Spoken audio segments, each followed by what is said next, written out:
ಧನ್ವಾನ್ಯಾಂ ಗೋದಾನಂದಯ ಶರಣ ಪ್ರಪದ್ಯೆ ನೀಲಾನಂದಸ್ತನಗಿರಿಮತಿ ಸುತ್ತಮೋದ್ಯಂ ಪಾರಾಯಂ ಸಂಶುದ್ಧಶರಶರಶರವ್ಯಾಪಯಂತಿ ಸೋಚಿಷ್ಟಾಯಾಂ ಶತನಿಗಳಿತಂ ಯಾವದಾಕೃತ್ಯ ಪುಂಕ್ತೆ ಗೋದಾ ತಸ್ಯೈ ನಮೈದಮಿದಂ ಭೂಯೇವಾಸ್ತು ಭೂಯಃ அன்னவயக்குருவையாண்டாளரங்கத்து பன்னத்திருப்பாவை பல்பதியம் இனிஷையால் பாடி கொடுத்தாள் நற்பாமாலை பூமாலை சூடி கொடுத்தாளை சொல்லு சூடி கொடுத்த சுடற்கொடியே தொல்பாவை பாடியவல்ல வல்லுரையாய் நாடி நீ வேங்கடவத் என்னை வியன்மை மாற்றம் நாங்கடவா வண்ணமே நல்கு त्रिगुंशत्स्वसारूपयं ते निष्कृतं समानं हेतुं प्रतिपुञ्जमानाः ऋतुभिस्तन्वते कवयः प्रजानतीर्मध्ये छन्दसः परिशन्ति भास्वतीः ज्योतिष्मती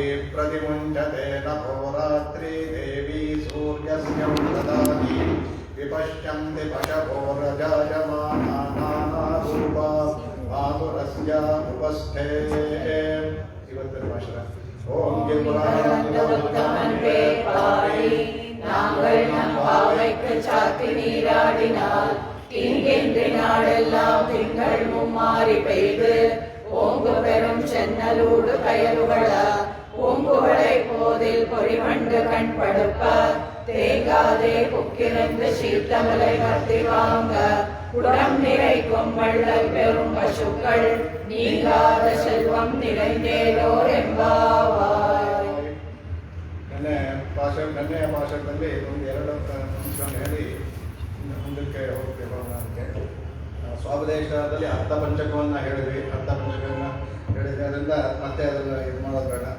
ಇದು ಎಲ್ಲಿಂದ ಇವ್ರಿಗೆ ಆಂಡಾಳನ ಪ್ರೇರಣೆ ಆಗಿದೆ ಅಂದರೆ ಕಠೋಪನಿಷತ್ತಿನ ಒಂದು ಮಂತ್ರ. ಅದ್ಭುತವಾದ ಸುಮಾರು ಕಡೆ ಕಠೋಪನಿಷತ್ ಬರುತ್ತೆ. ಇದರಲ್ಲಿ ಕಠೋಪನಿಷತ್ತ ಒಂದು ಮಂತ್ರ ನಾನು ನೋಡುವಾಗ ನಾನು ಹೊಳಿತದ್ದು ಅದು ಇದಕ್ಕೆ ಹೊಂದುತ್ತೆ. ಯಾಕೆಂತಂದರೆ ಅದರಲ್ಲಿ ಒಂದು ಬರುತ್ತೆ ಅದ್ಭುತವಾದ ಉಪನಿಷತ್ತು. ಎಲ್ಲ ಉಪನಿಷತ್ತಿಗಿಂತ ನನಗೆ ತುಂಬ ಮನಸ್ಸಿಗೆ ಹಿಡಿಸಿದ್ರೆ ಕಠೋಪನಿಷತ್ತು ಬಹಳ ಅತ್ಯಂತ ಅದ್ಭುತವಾದ ಒಂದು ಅದರಲ್ಲಿ ಒಂದು ಮಂತ್ರ ಅದು ಬರುತ್ತೆ. 2ನೇ ಅಧ್ಯಾಯದಲ್ಲಿ ಬರುತ್ತೆ. ನಾಯಮಾತ್ಮ ಪ್ರವಚನೇನ ಲಭ್ಯಯ ನ ಮೇಧಯ ನ ಬಹುಧಾಶ್ರುತೇನ ಅಂದರೆ ಯಾವುದೇ ಯಮೇ ವೈಷ ನೋಡುತ್ತೆ ತೇನ ಲಭ್ಯ ಮಾಡ್ತಾರೆ. ತಸ್ಯೈಷಾತ್ಮ ವಿವೃಣುತೆ ತನು ಸ್ವಾಮ್ ಅಂದ್ಬಿಟ್ಟು ಭಗವಂತನ ಹೇಗಪ್ಪ ಪಡ್ಕೋಬೋದು ಅನ್ನಂದ್ರೆ ಪ್ರವಚನೇ ನ ಲಭ್ಯ. ಅತ್ಯಂತ ಪ್ರವಚನಗಳು ಕೇಳ್ತೀನಿ ಮಾಡ್ತೀನಿ ಅಂದರೆ ಅದರಿಂದ ತಿಳ್ಕೊಳಕ್ಕಾಗಲ್ಲ. ಇಲ್ಲ ನನ್ನ ಮೇಧಾಶಕ್ತಿ ಇದೆ, ಎಲ್ಲ ಶಾಸ್ತ್ರಗಳು ಓದಿ ತಿಳ್ಕೊತೀನ, ಅದು ಇಲ್ಲ. ನ ಬಹುಧಾ ಶ್ರುತೇನ ಇಲ್ಲ ಅನೇಕ ಆಚಾರ್ಯರ ಕಾಲಕ್ಷೇಪಗಳನ್ನು ಕೇಳಿ ಅದರಿಂದ ಭಗವಂತನ ತಿಳ್ಕೊಳ್ತೀನ ಅಂದರೆ ಇಲ್ಲ. ಮತ್ತೆ ಹೇಗಪ್ಪ ಸಿಗ್ತಾನೆ ಅಂದರೆ ಯಮೇ ವೈಷ ಉನ್ನತೆ ತೇನ ಲಭ್ಯ. ಅವನು ಯಾರನ್ನ ಆರಿಸ್ಕೋತಾನೋ ಅವನ ಉನ್ನತೆ ಅಂದರೆ ಬರ್ಸೋದು. ಅವನು ಯಾರನ್ನ ಆರಿಸ್ಕೋತಾನೋ ಅವನಿಗೆ ತೇನ ಲಭ್ಯ ಮಾತ್ರ ಸಿಗ್ತಾನೆ.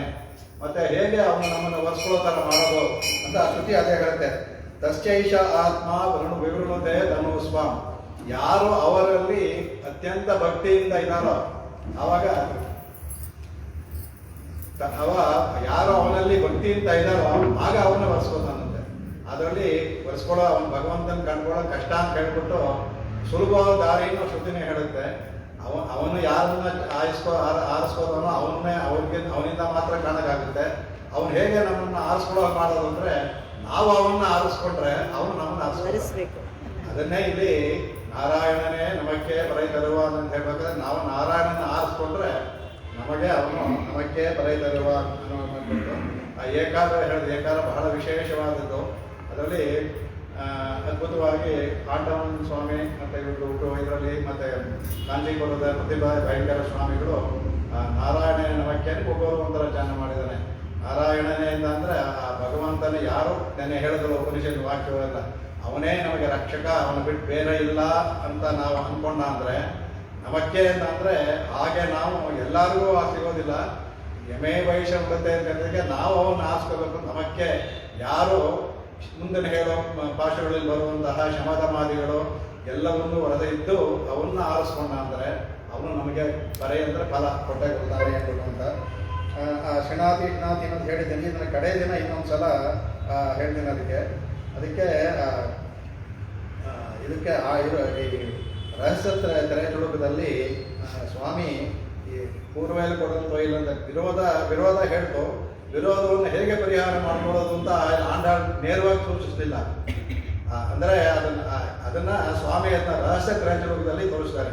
ವಿರೋಧ ಇದೆ, ಅವನು ಪೂರ್ವೇಲಿ ಕೊಡೋದು ನಂತವು ಅವನು ನಿಂತ್ಕೊಂಡಿದ್ದಾನೆ, ನಾವು ಹಾಗೆ ಅವನು ಭಗವಂತ ನಿಂತ್ಕೊಂಡಿದ್ದಾನೆ ಅಂದ್ರೆ ಹಾಗೆ ನಮಗೆ ಮಾಡ್ತಾನೆ ಅಂದ್ರೆ ಅದಕ್ಕೆ ಅವ್ರು ಹೇಳ್ತಾರೆ ಅದರಲ್ಲಿ ಇದು ರಹಸ್ಯ ಇದರಲ್ಲಿ ತ್ರೈಚುಳುಕದಲ್ಲಿ ಬರುವಂಥದ್ದು. ಪರಮಕಾರುಣಿಕನಾಯ್ ಅವಸರ ಪ್ರದೀಕ್ಷಣಾನ ಶ್ರೀಯಪತಿ ಅಜ್ಞಾತ ಸುಕೃತಾದಿಗಳೇ ಮುನ್ನಿಟ್ಟುಕೊಂಡು, ಆಮೇಲೆ ಆಚಾರ್ಯನೆಯೂ ಮುನ್ನಿಟ್ಟುಕೊಂಡು, ತತ್ವಜ್ಞಾನ ವಿರೋಧಿಗಳೆಯೂ ಮುನ್ನಿಟ್ಟುಕೊಂಡು, ಪುರುಷಾಕಾರತೆಯೂ ಮುನ್ನಿಟ್ಟುಕೊಂಡು, ಪ್ರಾಪ್ತ ವಿರೋಧಿಗಳೇ ಕೈಯಿಕ್ಕುಂ ಅನ್ಬಿಡುವಂತ. ಅಂದರೆ ಅತ್ಯಂತ ಭಗವಂತ ಪರಮಕಾರುಣಿಕ ಅವನು ಅವಸರ ಪ್ರತೀಕ್ಷಾ ಕಾಯ್ತಾ ಇರ್ತಾನಂತೆ, ಯಾವಾಗಲೂ ಸಿಗ್ತಾರ ನಮಗೆ ಅಂತ ಕಾಯ್ತಾ ಇರ್ತಾರಂತ ಹೇಳಿ. ಅದಕ್ಕೆ ಏನ್ ಮಾಡ್ತಾನೆ, ಅಜ್ಞಾತ ಸುಕೃತಾದಿಗಳು ಅಂದ್ರೆ ನಾವು ನಮಗೆ ಗೊತ್ತಿಲ್ಲ ನಾವು ಒಳ್ಳೆ ಕೆಲಸ ಮಾಡ್ತಾ ಇದ್ದೀವಿ ಅಂತ ಹೋಗ್ತಾ ಇದ್ದೀವಿ, ಈಗ ಮುಂದೆ ಹೋಗ್ತೀವಿ, ಈ ದೇವಸ್ಥಾನ ಸಿಗುತ್ತೆ, ನನ್ನ ಮುಂದೆ ನಾನು ನೋಡ್ಕೊಂಡು ಹೋದ ಅನ್ಕೊಳ್ತಾನಂತೆ ಭಗವಂತ. ಎಲ್ಲೋ ಒಂದ್ ಕಡೆ ಸುತ್ತೀವಿ, ಅದು ಪ್ರದಕ್ಷಿಣ ಆಗುತ್ತೆ, ಪ್ರದಕ್ಷಿಣ ಮಾಡ್ದ ಅನ್ಕೊಳ್ತಾನಂತೆ. ಎಲ್ಲೋ ಕೆಳಗಡೆ ಕೈ ತಪ್ಪಿ ನೀರು ಬಿದ್ದ ಅಂದ್ರೆ ಅದು ಎದುರುಗಳು ಅದನ್ನ ನನ್ನ ಪ್ರಾಣಿಗಳಿಗೆ ನೀರು ಕೊಟ್ಟು ಆತಂತ ಅಜ್ಞಾತ ಸುಕೃತಾದಿಗಳು ನಮಗೆ ಗೊತ್ತಿಲ್ಲ ಅದು, ಅದನ್ನ ಇಟ್ಕೊಳ್ತಾನಂತೆ ಮುನ್ನಿಟ್ಟುಕೊಂಡು ಅವನು. ಆಮೇಲೆ ಮುಖ್ಯವಾಗಿ ಆಚಾರ್ಯನೆಯೂ ಅದಕ್ಕೆ ಆಚಾರ್ಯ ಕೊಡ್ತಾನೆ. ಆಮೇಲೆ ತತ್ವಜ್ಞಾನ ವಿರೋಧಿಗಳೇ ಯಾರು ನಾವೆಲ್ಲ ತತ್ವಜ್ಞಾನ ವಿರೋಧಿಗಳು ನಮ್ಮನ್ನು ಮುನ್ನಿಟ್ಟುಕೊಂಡು ಹೇಳ್ತಾನಂತೆ. ಆಮೇಲೆ ಮುಖ್ಯವಾಗಿ ಪುರುಷಕಾರತೆಯ ಅಂದರೆ ತಾಯಿಯ ಒಂದು ರೆಕಮೆಂಡೇಶನ್ ಅಂತ ಹೇಳ್ತೇವಲ್ಲ, ಪುರುಷಕಾರ ತಾಯಿ, ಅದನ್ನು ಇಟ್ಕೊಂಡು ಆವಾಗ ನಮ್ಮ ಪ್ರಾಪ್ತಿ ವಿರೋಧಿಗಳೇ ಕೈಗೆ ನಮಗೆ ಪ್ರಾಪ್ತಿ ವಿರೋಧಿ ಅಂತ ಹೇಳಿದ್ರೆ ಆ ವಿರೋಧಿಯನ್ನ ಭಗವಂತ ಕಳೀತಾನೆ ಅಂತ ಹೇಳ್ತಾರೆ. ಅದು ಅದೇ ಇದರಲ್ಲಿ ಸತ್ಯಂಬದ ಅಂತ ಇರೋ ವಿಷಯವನ್ನು ಹೇಳೋದು, ಶ್ರುತಿ ಹೇಳೋದು ಸತ್ಯಂಬದ ಅನ್ನೋದು. ಮುಂದಿನ ಭಾಷಣ ಧರ್ಮಂಚರ, ಧರ್ಮವನ್ನು ಆಚರಣೆ ಮಾಡುವುದಕ್ಕೆ ಇನ್ನೂ ದುಬಾರಿ ಇದೆ, ಸಮಯ ಇರೋದ್ರಿಂದ ಅದನ್ನ ಇದು ಮಾಡೋಣ. ಈ ವೈಯತ್ಯ ವಾಯುವೀರಿಗಳಿಗೆ ಹೋಗ್ತಾನೆ. ಅದರಲ್ಲಿ ಈ ವೈವತ್ಯ ವಾಯುವೀರಿಗಳು ಅಂತ ಹೇಳ್ಬೇಕಾದ್ರೆ ಇಲ್ಲಿ ಏನ್ ಮಾಡೋದು, ನಂದಗೋಪದ ಸ್ತ್ರೀಯರನ್ನ ವಜ ಸ್ತ್ರೀಯನ್ನೆಲ್ಲ ಕರೆದು ಇಲ್ಲಿ ಆಂಡಾಳಿಗೆ ಅದಷ್ಟೊಂದು ತೃಪ್ತಿ ಆಗಲಿಲ್ಲ ಅವರಿಗೆ. ಯಾಕಂದ್ರೆ ಅಲ್ಲಿ ಇದ್ದವರು ಸ್ನಾನಕ್ಕೆ ಬರಬೇಕಾದ್ರೆ ನಂದ ಎಲ್ಲ ಮಾಡಿದ ಕಾಳಿಂದಿಯಿಂದ ಬೇರೆಯವರು ಬರೋಕ್ಕಾಗೋದಿಲ್ಲ. ಅದರಿಂದ ಅಲ್ಲಿರೋ ಎಲ್ಲರನ್ನೂ 5 ಲಕ್ಷ ಕುಟುಂಬ ಸ್ತ್ರೀ ಇದೆಲ್ಲ ಯಾರ್ಯಾರಿದ್ದಾರೋ ಎಲ್ಲರನ್ನೂ ಆ ಚಿಕ್ಕ ಹುಡುಗಿರು ಅವ್ರನ್ನೆಲ್ಲಾನು ಬನ್ನಿ ಅಂತ ಕರೆದ್ರು ಅವರು. ಹಾಗಾಗಿ ಈ ವೈಯತ್ಯ ವಾಯುವಿಗಳಾಗಿದ್ರೆ ಹೇಳ್ತಾರೆ. ಅಷ್ಟೇ ಅಲ್ಲ, ಈ ವೈಯಂ ಅಂದ್ರೆ ಈ ಬರೀ ಭೂಮಿ ಅಲ್ಲ, ಈ ಜಗತ್ತನ್ನೇ ತಗೋಬೋದು. ನಮ್ಮ ಇಲ್ಲಿ ಭೂಮಿ ಯಾಕಂದ್ರೆ ಇಲ್ಲಿರೋದ್ರಿಂದ ಈ ಭೂಮಿಯಲ್ಲಿರುವ ಎಲ್ಲರೂ ಸಹ ಯಾವ ಒಂದು ಭೇದವೂ ಇಲ್ಲ, ಅವನು ಯಾವ ಜಾತಿ ಭೇದ ಲಿಂಗ ಭೇದ ಯಾವುದೂ ಇಲ್ಲದೇನೆ ಎಲ್ಲರೂ ಸಹ ಅದಕ್ಕೆ ಬಹುವಚನ ವಾಯುವೀರ್ಹಾಳ್ ಅಂತ ಹೇಳೋದು. ಬನ್ನಿ ಅಂತ ಇಲ್ಲಿ ಸಂಬೋಧನೆ ಮಾಡ್ತಾ ಇದ್ದಾರೆ, ಎಲ್ಲರೂ ಬನ್ನಿ ಎಂಬುದು ಅಂತ. ಇದರಲ್ಲಿ ಕೃತ್ಯಾಕೃತ್ಯ ವಿವೇಕವನ್ನು ಹೇಳ್ತಾರೆ. ಏನು ಕೆಲಸವನ್ನು ಕೃತ್ಯ ಅಂತ ಮಾಡಬೇಕಾದ ಕೆಲಸ, ಅಕೃತ್ಯ ಅಂತ ಮಾಡಬಾರ್ದ ಕೆಲಸ, ಈ ಕೃತ್ಯಾಕೃತ್ಯ ವಿವೇಕವನ್ನು ಹೇಳ್ತಾರೆ. ಧರ್ಮವನ್ನು ತಿಳಿಸ್ತಾರೆ. ಧರ್ಮದಲ್ಲಿ ಹೇಳಿರುವಂತಹ ಆಪಸ್ತಂಭ ಧರ್ಮದಲ್ಲಿ ಏನೇನು ಹೇಳಿದಾರೋ ಆ ಅಂಶಗಳೆಲ್ಲ ಇದರಲ್ಲಿ ಬರುತ್ತೆ. ಅದರಲ್ಲಿ ಹೇಳ್ತಾ ಇದ್ದಾರೆ ವೈಯತ್ಯ ವಾಯುವೀರ್ಹಾಳ್. ಅದಕ್ಕೆ ಆ ಶ್ಲೋಕ ಹೇಳ್ಕೊಂಡು ಆಮೇಲೆ ಇದಕ್ಕೆ ಹೋಗೋಣ. ಅದಕ್ಕೆ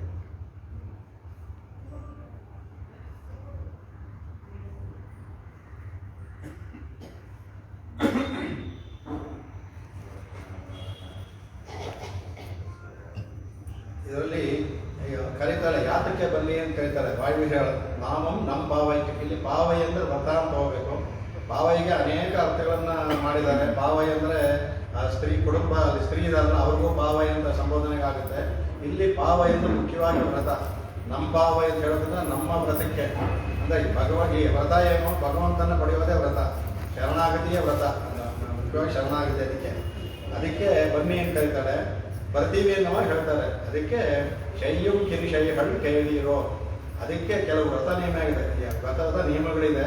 ಆ ವ್ರತದ ನಿಯಮಗಳನ್ನೇ ತಿಳ್ಕೋಬೇಕು. ಶಯ್ಯಂ ಕಿರಿಶೈಗಳು ಅಂದ್ರೆ ನಾವೇನೇನು ಮಾಡಬೇಕು ಮಾಡಬಾರ್ದು, ಕಿರಿಶೈ ಅದಕ್ಕೆಲ್ಲ ಇರುತ್ತೆ. ಅದನ್ನ ಕೇಳಿರೋ ಅಂತ ಸಂಬೋಧನೆ ಮಾಡಿ, ಕೇಳಿರು. ಯಾಕೆಂದ್ರೆ ಆ ವ್ರತವನ್ನ ಆಚರಿಸ್ಬೇಕಾದ್ರೆ ನಿಯಮವನ್ನು ಪಾಲಿಸ್ಬೇಕು. ಯಾವ ಥರದ ವ್ರತವನ್ನು ಆಚರಿಸ ಸಿದ್ಧಿ ಆಗೋದಿಲ್ಲ. ಅದಕ್ಕೆ ಹೇಳ್ತಾರೆ. ಯಾದಕ್ಕೆ ಅಂತ ಹೇಳ್ತಾರೆ, ಪಾರ್ಕಡರುಳ್ ವೈಯತ್ತು ಎನ್ನ ಪರಮ ನಡಿಪಾಡಿ. ನಮ್ಮ ವ್ರತದ ಮುಖ್ಯ ಉದ್ದೇಶ ಏನೆಂದರು, ಅಲ್ಲಿ ಇದು ಹಿಂದೆ ಇದರಲ್ಲಿ ಪರ ಆಯಿತು, ಶ್ರೀ ನಾರಾಯಣ ಮಗುವ ಪರವನ್ನು ಹೇಳಿದ್ದು. ಇಲ್ಲಿ ವ್ಯೂಹ ವಾಸುದೇವರನ್ನ ಹೇಳ್ತಾ ಇದ್ದಾರೆ. ಅಲ್ಲಿ ಪಾರ್ಕಡರುಳ್ ವೈಯತ್ತು ಎನ್ನ ಪರಮ ನಡಿಪಾಡಿ. ಕ್ಷೀರಸಾಗರದಲ್ಲಿ ಮಲಗಿರುವಂತಹ ಪಯ್ಯತ್ತು ಇನ್ನ ಪರಮನಡಿಪಾಡಿ ಮಲಗಿರುವಂತಹ ಆ ನಾರಾಯಣನ ಪರಮನಾದ ಎಷ್ಟು ಸಂಬೋಧನೆ ಆಗ್ತದೆ. ಪರಮನ್ ಅವನು ಪಯ್ಯತ್ತು ಇನ್ನು ಮಲಗಿರುವಂಥ ಪರಮ. ಇದಕ್ಕೆಲ್ಲ ಬಹಳ ವಿಶೇಷ ವ್ಯಾಖ್ಯಾನಗಳಿದೆ. ಅವನ ಅಡಿಪಾಡಿ ಆಡಿಪಾಡಿ ಎಲ್ಲವನ್ನು ವ್ಯಾಖ್ಯಾನ ತಗೊಂಡಿದ್ದಾರೆ. ಅವನ ಚರಣಾರವಿಂದವನ್ನ ಸ್ತೋತ್ರವನ್ನು ಮಾಡಿ ಹಾಗೆ ಆಡಿ ಪಾಡಿ ಅವನನ್ನು ನೆನೆಸ್ಕೊಂಡು ಹಾಗೆ ಆಡ್ಕೊಂಡು ಪಾಡಿ ಅಂತ ಅದರಲ್ಲಿ ಅವನನ್ನ ಮಾಡಬೇಕಾದ್ರೆ ವ್ರತಗಳಿದೆ, ಕೆಲವು ನಿಯಮ ಇದೆ. ಭಗವಂತನ ಹಾಗೆ ಪಡೆಯೋಕ್ಕೆ ಸಾಧ್ಯವಿಲ್ಲ. ಅವನು ನಮ್ಮನ್ನ ವರೆಸ್ಬೇಕಾದ್ರೆ, ನಾವು ಅವನ್ನ ವರೆಸ್ಬೇಕಾದ್ರೆ ಕೆಲವು ನಿಯಮಗಳಿದೆ. ಹಿಂದೆ ಹೇಳಿದ್ರಲ್ಲ, ಅದಕ್ಕೆ ಯಮಯವೇಶ ಉಡತೆ ತೇನ ಲಭ್ಯ ಹೇಳಿದ್ರು. ಅವನನ್ನ ಸ್ವಾಂತನು ನಾವು ಅವನ್ನ ನಮ್ಮನ್ನು ಮಾಡ್ಬೇಕಾದ್ರೆ ಏನು ಮಾಡಬೇಕು ಹೇಳ್ತಾರೆ.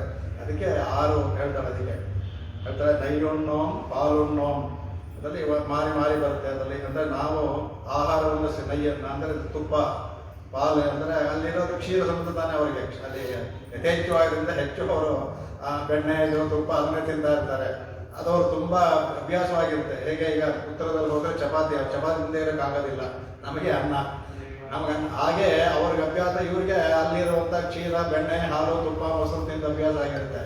ಅದನ್ನು ಬಿಟ್ಟಿರೋದು ಕಷ್ಟ ಅವ್ರಿಗೆ.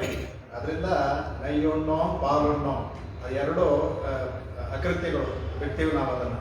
ಆಮೇಲೆ ನಾಟ್ಕಾಲೇ ನೀರಾಡಿ ಹೇಳ್ದಲ್ಲ, ಬೆಳಗಿನ ಜಾವದಲ್ಲಿ ಭಗವಂತನ ಸಂಶ್ಲೇಷಣೆ ಚೆನ್ನಾಗಿರುತ್ತೆ. ಅದು ಈಗ ದೇವತೆಗಳಿಗೂ ಉಷಕಾಲ ಇದು. ಅದರಿಂದ ನಾಟ್ಕಾಲೆ ಅಂದರೆ ಬ್ರಹ್ಮಿ ಮುಹೂರ್ತದಲ್ಲಿ ನೀರಾಡಿ ಹೋಗಿ ಮಿಂದು. ಇಲ್ಲಿ ಮಿಂದು ಅಂದರೆ ಮೇಲಿನ ಅರ್ಥ ನೀರಲ್ಲಿ ಕಾಳಿಂದಿಯಲ್ಲಿ ಸ್ನಾನ ಮಾಡೋದು ಅಂತ, ಇಲ್ಲ ಭಗವದ್ ಗುಣಗಳಲ್ಲಿ ಮಿಂದು ಅಂತ ಹೇಳೋದು ನೀರಾಡಿ. ಆಮೇಲೆ ಇನ್ನೂ ಹೇಳ್ತಾರೆ ಮೈಲಿಟ್ಟು ಎಳೆದೋ ಮಲರಿಟ್ಟ ನಾ ಮುಡಿಯಂ. ಹಾಗೆಲ್ಲ ಕಾಡಿಗೆ ಹಚ್ಕೊಳ್ಳೋದು ಸ್ತ್ರೀಯರು. ಈಗ ಕಾಡಿಗೆ ಅಂತ ಏನು ಅಂತ ಗೊತ್ತಾಗಿದೆ. ಈಗ ಆ ಕಾಡಿಗೆ ಎಲ್ಲ ಅದರಿಂದ ಕಾಡಿಗೆಯನ್ನು ಹಚ್ಕೊಳ್ಳೋದಿಲ್ಲ. ಮಲರಿಟ್ಟು ನಾ ಮುಡಿಯಂ, ಇದು ಈಗಿನವರೆಗೆ ಇದೆಲ್ಲ ಎಲ್ಲ ಸಾಧಾರಣವಾಗಿ ಡೈಲಿ ನಿತ್ಯವೂ ಪಾಲಿಸ್ತಾರೆ. ಇದು ಯಾರು ಹೂ ಮುಡ್ಕೊಳ್ಳೋದಿಲ್ಲ, ಅವಾಗೆಲ್ಲ ಇಟ್ಕೊಳ್ಳೋದು. ಅದಕ್ಕೆ ಮಲರಿಟ್ಟು ನಾ ಮುಡಿಯುವ ವ್ರತ ಇವಾಗ ಕಡೆಗೆ ಕಾಡಿಗೆ ಹಚ್ಕೊಳ್ಳೋದಿಲ್ಲ, ಹೂವಂತೂ ಮುಡ್ಕೊಳ್ಳೋದೇ ಇಲ್ಲ. ಇದು ಇದಕ್ಕೆ ಅರ್ಥ ಈ ಮೈ ಮಲರ್ಪಣೆಗೆ ಬೇರೆ ಡಿರೈವೇಟಿವ್ ಅರ್ಥಗಳಿದೆ. ಅದನ್ನು ಮುಂದೆ ಹೇಳ್ತೀನಿ. ಅದಷ್ಟೇ ಎಲ್ಲ ಹೇಳಿದೆ ಅವರು. ಆಮೇಲೆ ಮುಖ್ಯವಾಗಿ ಶಯ್ಯಾದನ ಶಯ್ಯೋ, ಯಾವುದು ಮಾಡಕೂಡದು ಅಂದರೆ ಹೇಗೆ ಗೊತ್ತಾಗುತ್ತೆ? ಶಾಸ್ತ್ರ ಮತ್ತು ಮೇಲೆ ಯಾರು ಶೈವನಗಳು ನಮ್ಮ ಹಿರಿಯರು ಮಾಡಿದ್ರು, ಅವರು ಹಾಕಿಬಿಟ್ಟ ದಾರಿ. ಶಯ್ಯಾದನ ಶಯ್ಯಂ, ಯಾವುದು ಮಾಡಬಾರ್ದೋ ಆ ಕೆಲಸವನ್ನು ನಾವು ಮಾಡೋದು. ಅಂದರೆ ಯಾರು ಶಾಸ್ತ್ರ ಏನು ವಿಧಿಸುತ್ತೋ ಈ ಕೆಲಸವನ್ನು ಕೂಡುದು ಮಾಡಬಾರ್ದು, ಆ ಕೆಲಸವನ್ನು ಮಾಡೋದಿಲ್ಲ. ಆಮೇಲೆ ಮುಖ್ಯವಾಗಿ ತೀಕುರಳೈ ಶಂಡ್ರೋದು, ತೀಕ್ಷ್ಣವಾದ ನುಡಿ. ತೀಕುರಳ್ ಅಂದರೆ ಒಬ್ಬರ ಮನಸ್ಸಿಗೆ ನೋವಾಗುವಂಥ ತೀಕುರಳ್ ಅಂದ್ರೆ ಮನಸ್ಸಿಗೆ ನೋವಾಗುವಂಥದ್ದು. ಶಂಡ್ರೋದ ಮುಂದೆ ಶಂಡ್ರ ಓದೋ, ಸುಮ್ಮನೆ ಹೇಳೋದಲ್ಲ, ಅವರಿರೋ ಜಾಗಕ್ಕೆ ಹೋಗಿ ನಿಲ್ಲಿಸೋದು. ಶಂಡ್ರ ಓದೋ ಅಂತ ಆ ಕೆಲಸವನ್ನು ನಾವು ಮಾಡೋದಿಲ್ಲ. ಅಂದರೆ ಅಲ್ಲಿಗೆ ಹೋಗಿ ಹೇಳೋದಿಲ್ಲ, ಇಲ್ಲಿ ಹೇಳ್ತೀನಿ ಅಂತ ಅರ್ಥ ಅಲ್ಲ. ಇಲ್ಲೂ ಹೇಳಬಾರ್ದು, ಅಲ್ಲಿ ಹೋಗಿ ಅವ್ರಿಗೆ ಇನ್ನೊಬ್ರಿಗೂ ಮಾಡಬಾರ್ದು. ಆಮೇಲೆ ಇನ್ನು ಬೇಕಾಗಿದ್ದು ಅಯ್ಯಮಂ ಪಿಚ್ಚಯಂ ಆಂದನೆಯಂ ಕೈ ಹಾಕಿ. ಅಯ್ಯಂ ಅಂದರೆ ಎರಡೂ ದಾನಕ್ಕೆ ಬರುತ್ತೆ. ಅಯ್ಯಂ ಅಂದರೆ ಕೇಳದೆ ಕೊಡೋದು ಅಯ್ಯಂ, ಕೇಳಿ ಕೊಡೋದು ಪಿಚ್ಚೈ. ಅವ್ರು ಬಂದು ಭಿಕ್ಷಾ ಅಂತ ಹೇಳಿದ್ರು. ಅಯ್ಯಂ ಅಂದರೆ ಅವ್ರು ಕೇಳದೆ ಕೊಡುವಂಥದ್ದು. ಈಗ ವೈಶ್ವದೇವತೆಗಳು ಮಾಡ್ತೀವಿ, ಅದೆಲ್ಲ ಆಮೇಲೆ ಯಾರಿಗಾದ್ರು ದಾನವನ್ನು ಅವ್ರು ಕೇಳೋದಿಲ್ಲ, ನಾವಾಗೆ ಕೊಡೋದು. ಅಂದರೆ ಯಾರು ದಾನವನ್ನು ಕೊಡ್ತೀವಿ ಅಂತ ತಿಳ್ಕೋಬೇಕು. ಅಪಾತ್ರ ದಾನ ಕೊಡೋದು ಅದು ಕೂಡ ಶಾಸ್ತ್ರ ವಿರುದ್ಧ. ಯಾರಿಗಾದ್ರು ದಾನ ಮಾಡಬೇಕಾದ್ರೆ ಅವ್ರು ಪಾತ್ರದ ಅಂತ ಈಗ ಎಲ್ಲ ಕೊಡ್ತೀವಿ. ದಾನಗಳು ಕೊಡಬೇಕಾದ್ರೆ ಸುಮ್ಮನೆ ಈಗ ಇದರಲ್ಲೆಲ್ಲ ಲಘು ಬರುತ್ತೆ, ಎಲ್ಲರೂ ಅದು ಕೊಡ್ತಾರೆ. ಆ ದಾನ ಇದು ನನಗೆ ದಾನ ಕೊಡಲಿಲ್ಲ ಅಂತ ಬೇರೆ ಆಕ್ಷೇಪಣೆ ಮಾಡ್ತಾರೆ. ಈಗ 12 ದಿನದಲ್ಲಿ ಮಾಡ್ತಾರಲ್ಲ, ಅದು ಬಹಳ ಕೊಡೋದು. ಅಪಾತ್ರರಿಗೆ ಕೊಡಲೇಬಾರ್ದು, ಪಾತ್ರಿಗೆ ಮಾತ್ರ ಕೊಡಬೇಕು. ಅದರಿಂದ ಅದು ಅಯ್ಯಂ ಅಂದರೆ ಕೇಳದೇನೆ ಪಾತ್ರಿಗೆ ಕೊಡೋದು. ಇದಕ್ಕಿನ್ನೂ ವಿಶೇಷವಾದ ಅರ್ಥಗಳೇ ಕೊಡೋದಕ್ಕೆ. ಆ ಪಿಚ್ಚೈ ಅನ್ನೋದು ಕೇಳಿ ಕೊಡೋದು. ಯಾರು ಕೇಳ್ತಂದ್ರೆ ಬ್ರಹ್ಮಚಾರಿಗಳು, ಅವರು ಭಿಕ್ಷೆ ಬೇಡಬೇಕು. ಯತಿಗಳು ಅವರು ಭಿಕ್ಷೆಯಲ್ಲೇ ಅವರಿಗೆ ಕೊಡೋದು ಪಿಚ್ಚೈ. ಯತಿಗಳು ಬ್ರಹ್ಮಚಾರಿಗಳು ಕೊಡೋದು. ಅದಕ್ಕೆ ಅಯ್ಯಂ ಪಿಚ್ಚೆ ಬೇರೆ ಬೇರೆ ಮಾಡೋದು. ಎರಡೂ ಒಂದೇ ಆದ್ರೂ ಅದು ಬೇರೆ ಬೇರೆ ಮಾಡೋದು. ಅದಕ್ಕೆ ಆಮೇಲೆ ಆಂದನೆಯಂ ಕೈಗಳು. ಆಂದನೆ ಅಂದರೆ ನಮ್ಮ ಯೋಗ್ಯತೆಗೆ ತಕ್ಕದಾಗಿ. ನಮಗೆ ಏನೋ ಇದೆ, ನಾವು ಕೋಟಿ ರೂಪಾಯಿ ಇದೆ, ಒಂದು 10 ರೂಪಾಯಿ ಕೊಟ್ಟರೆ ಅದೇನು ವಿಶೇಷ ಅಲ್ಲ. ಅದು ನಮ್ಮ ಯೋಗ್ಯತೆ ತಕ್ಕದಾಗಿ ಕೊಡಬೇಕು. ಅದೇ ಒಬ್ಬನ ಹತ್ರ ಅವನು ತಿಂಗಳಿಗೆ 100-500 ಸಂಭಾವಿಸ್ತಾನೆ, ಅವನು 5 ರೂಪಾಯಿ ಕೊಟ್ಟರು ಅವನು 1 ಕೋಟಿ ಕೊಟ್ಟರೆ ಸಮಾನ. ಅದಕ್ಕೆ ಆಂದನೆಯಂ ಅಂದರೆ ಅವರ ಯೋಗ್ಯತೆಗೆ ತಕ್ಕದಾಗಿ ಕೊಡಬೇಕು. ನಾ ಏನೋ ಕೊಟ್ಟೆ ಅಂದ್ಬಿಟ್ಟು ಈಗ ನೋಡಿದ್ರೆ ನೀವು ನೋಡಿ, ಶ್ರೀಮಂತರ ಮದುವೆಯಲ್ಲಿ ಹೋದರೆ ಬಡವರ ಮದುವೆಯಲ್ಲೇ ತೆಂಗಿನಕಾಯೆಲ್ಲ ಚೆನ್ನಾಗಿ ಕೊಡ್ತಾರೆ. ಶ್ರೀಮಂತರ ಮದುವೆ ನೋಡಿ ಎಲ್ಲೋ ಒಂದು ಇದೋ ಇಲ್ಲ ಒಂದು ಮೂಸುಂಬಿ ಇಲ್ಲ ಇಷ್ಟು ತೆಂಗಿನಕಾಯಿ ಎಲ್ಲ ಹುಡುಕ್ತಾರ ಗೊತ್ತಿಲ್ಲ. ನೋಡಿ ನೀವು ಪರೀಕ್ಷೆ ಮಾಡಿ ನೋಡಿ, ನಾನು ಹೇಳಿದ್ದೀನಿ ಇವಾಗ. ಅದು ನೋಡಿ ಸಾಧಾರಣ ಮನೆ ಹೋಗಿ ಚೆನ್ನಾಗಿ ತಾಂಬೂಲ ಹೋಗ್ತಾರೆ ಅವರು. ಅದು ಇದು ಅದು ಆ ಥರ ಕೊಡೋದು. ಅದಕ್ಕೆ ಆಂದನೆ ಅಂದರೆ ನಮ್ಮ ಯೋಗ್ಯತೆಗೆ ತಕ್ಕದಾಗಿ ಈ ಪದವನ್ನು ಯಾಕೆ ಇರೋದು ಇದೆಲ್ಲ ಮುಂದೆ ಅಂಗಗಳಿಗೆ ಬೇಕಾಗುತ್ತೆ. ಅದಕ್ಕೆ ಆಂದ ಈ ಪದಗಳನ್ನು ಹಾಕಿರೋದಕ್ಕೆ 6 ಅಂಗಗಳನ್ನು ತೋರಿಸ್ತಾಳೆ ಇದರಲ್ಲಿ, ಶರಣಾಗತಿ ಅಂಗಗಳನ್ನು. ಅದಕ್ಕೆ ಈ ಪದಗಳು ಉಪಯೋಗ ಆಗುತ್ತೆ. ಅದೇ ಹೇಳ್ತಾರೆ. ಆಮೇಲೆ ಕೈಕಾಟಿ ಅಂತಾರೆ. ಆ ಕೈಕಾಟಿ ಅಂದರೆ 2 ಅರ್ಥವನ್ನು ಹೇಳ್ತಾರೆ. ಅದು ಒಂದು, ಯಾರೋ ಬರ್ತಾರೆ ಪಾಪ, ನಮ್ಗೆ ಗೊತ್ತಿಲ್ಲ, ಅವ್ರಿಗೆ ಕೇಳ್ತಾರೆ, ನಮಗೆ ನಮ್ಮ ಹತ್ರ ಇರೋದಿಲ್ಲ, ಅವ್ರು ಕೇಳೋ ಅಂಥದ್ದು ಕೊಡೋ ಶಕ್ತಿ ನಮ್ಗೆ ಇರೋದಿಲ್ಲ. ಆಗ ನಮಗೆ ಎಷ್ಟಾಗುತ್ತೋ ಅಷ್ಟು ಕೊಟ್ಟು, ನೋಡಪ್ಪ ಅಲ್ಲೊಬ್ರು ಇದ್ದಾರೆ, ಅಲ್ಲಿ ಹೋಗಿ ಕೇಳೋ, ನಿಮಗೆ ಸಿಗುತ್ತೆ ಅಂದ್ಕೊಂಡು. ಸ್ವಾಮಿ ದೇಶಿಗೆ ಎಷ್ಟೋ ಪರೀಕ್ಷೆ ಮಾಡಿದ್ದಾರೆ ಅಂತೇಳಿ ಬೇಕು ಅಂತ ಹೇಳಿ ಅವ್ರಿಗೆ ಒಂದು ಪಾಪ ಅವರು ಎಲ್ಲ ಇದ್ದಾರೆ, ನಮಗೆ ಶ್ರೀಸ್ತುತಿನೇ ಬರ್ತಾ ಇರಲಿಲ್ಲ. ನಿಜ ಅಂತ ನಮ್ಮ ಮಗಳ ಮದುವೆ ಮಾಡಬೇಕು ಅಂದಾಗ ಅವ್ರ ಸ್ವಾಮಿ ದುಡ್ಡನ್ನೇ ನೋಡೋದಿಲ್ಲ. ಇದೆಲ್ಲ ಯಾರು ಕಿತಾಬ್, ಆ ಕಾಲದಲ್ಲಿ ಕಿತಾಬ್ ಇತ್ತು. ಹೋಗಿ ಇವತ್ತು ಕಾಂಚಿ ದೇವಸ್ಥಾನದಲ್ಲಿ ನೋಡ್ಬೋದು, ಎಲ್ಲಿ ಸ್ವರ್ಣವೃಷ್ಟಿ ಆಯಿತು ಅಂತ ಅಲ್ಲಿ ಶ್ರೀಸ್ತುತಿ ಹೇಳಿದ್ರು, ತಾಯಿನೇ ಕೊಟ್ಟರು, ತೊಗೊಂಡೋಗಿ ಎಷ್ಟು ಬೇಕು ಅಂದ್ಬಿಟ್ಟು ಅಂತ. ಅವ್ರ ಹೆಂಡತಿ ಬರ್ತಾಯಿರುತ್ತೆ, ನಾವು ಸ್ವಲ್ಪ ಹೋಗೋದು, ಅದು ಗುಳುವುದು ಮುಟ್ಬಾರ್ದು ಅಂತ ಹೇಳ್ತಾರೆ. ಗುಳುವುದು ನನಗೆ ಚಿನ್ನದ ಗುಳುವುದು ಮುಟ್ಬೇಡ ಅಂತ ಹೇಳ್ತಾರೆ. ಹಾಗೆ ಆ ಥರ ಮಾಡ್ತಾರೆ. ಆದರೆ ಕೈಕಾಟಿ ಅಂತ ನಮಗೆ ಆಗ್ತಾ ಕೊಡಬೇಕು. ಆಗ್ತಾ ಇದ್ದರೆ ಎಲ್ಲಿ ಅವ್ರು ಹೋದರೆ ಅವರಿಗೆ ಅನುಕೂಲ ಆಗುತ್ತೋ ಆ ಜಾಗವನ್ನು ತೋರಿಸ್ಬೇಕು. ಅದಕ್ಕೆ ಆಮೇಲೆ ಉಯ್ಯುಮಾರನ್ನೇ ಉಮಂದೆ ಇರುತ್ತೆ. ಆ ಉಯ್ಯುಮಾರ್ ಅಂದರೆ ಉಯ್ಯುಮ್ ಅಂದರೆ ಉದ್ದೇಶ ಅಂದರೆ ಉಜ್ಜೀವಿಸಲು. ಉಯ್ಯುಮ್ ಅಂದರೆ ಉಜ್ಜೀವನ ಆಗೋದು, ಮೇಲೆ ಹೋಗೋದು. ಅದು 2 ಥರ. ಉಯ್ಯುಮಾರ್ ಅಂದರೆ ಉಜ್ಜೀವಿಸಲು ಅಂತ ಒಂದು ಪದ ಆಗುತ್ತೆ. ಉಯ್ಯುಮ್ ಆರ್ ಅಂತ ಮಾಡುತ್ತೆ 6. ಉಯ್ಯುಮ್ ಅಂದರೆ 6 ಅಂದರೆ 2 ಅರ್ಥ. 6 ಅಂದರೆ ಲೆಕ್ಕನೂ ಆಗುತ್ತೆ, 6 ನಂಬರು ಆಗುತ್ತೆ. 6 ಅಂದರೆ ಉಪಾಯವೂ ಆಗುತ್ತೆ. ಉಪಾಯಕ್ಕೂ 6 ಅಂತ. ಉಯ್ಯುಮ್ ಆರ್ ಅಂದರೂ ಒಂದೇ ಹೇಳ್ಬೋದು. ಅದೇ ಉಯ್ಯುಮ್ ಆರ್ ಅಂದರೆ ಉಜ್ಜೀವಿಸುವ ಉಪಾಯ ಅಂತಂದು, ಉಜ್ಜೀವಿಸಲು ಬೇಕಾದ 6 ವಿಷಯಗಳು. ಅದು 2 ಥರ ವಾಕ್ಯ ಮಾಡಿದ್ದಾರೆ. ಆಮೇಲೆ ಏಲೋರೆಂಬಾವ, ಇದಕ್ಕೆ ಏಲೋರೆಂಬಾವಿಗೆ ರಂಗರಾಮಾನುಜರು, ಪ್ರಿಯವಾಚನ್ ಬಿಳ್ಳೆ ಎಲ್ಲ ಇದು ಅವಕ್ಕೆ ಇದಕ್ಕೆ ಅರ್ಥ ಮಾಡಿಲ್ಲ. ಈ ಚವ ಇದು ಅದಕ್ಕೆಲ್ಲ ಹೇಗೆ ಸಂಸ್ಕೃತದಲ್ಲಿ ಪಾದಪೂರ್ಣಾರ್ಥವಾದಕ್ಕೆ ಪಾದಪೂರ್ಣಕ್ಕೆ ಏನು ಮಾಡ್ತಾರೆ, ಚವೈ ತುಹಿ ಅಂತ ಸಂಸ್ಕೃತದಲ್ಲಿ ಅಕ್ಷರಗಳು ಇಷ್ಟಿರಬೇಕು ಅಂತ ಇರ್ತಾರೆ ಒಂದೊಂದು ಛಂದಸ್ಗೆ. ಕಡಿಮೆ ಇದ್ರೆ ಚ ವೈ ತು ಹಿ ಈ ಪದಗಳು ಹಾಕೊಳ್ತಾರೆ. ಹಾಕೋಣ ಅಂದರೆ ಅರ್ಥವೂ ಕೊಡುತ್ತೆ ಅದು ಅದಕ್ಕೆ, ಮತ್ತೆ ಪಾದೂ ಪೂರ್ಣ ಆಗುತ್ತೆ. ಆ ಥರ ಅಂತ ಮಾಡಿದ್ದಾರೆ ಅದಕ್ಕೆ.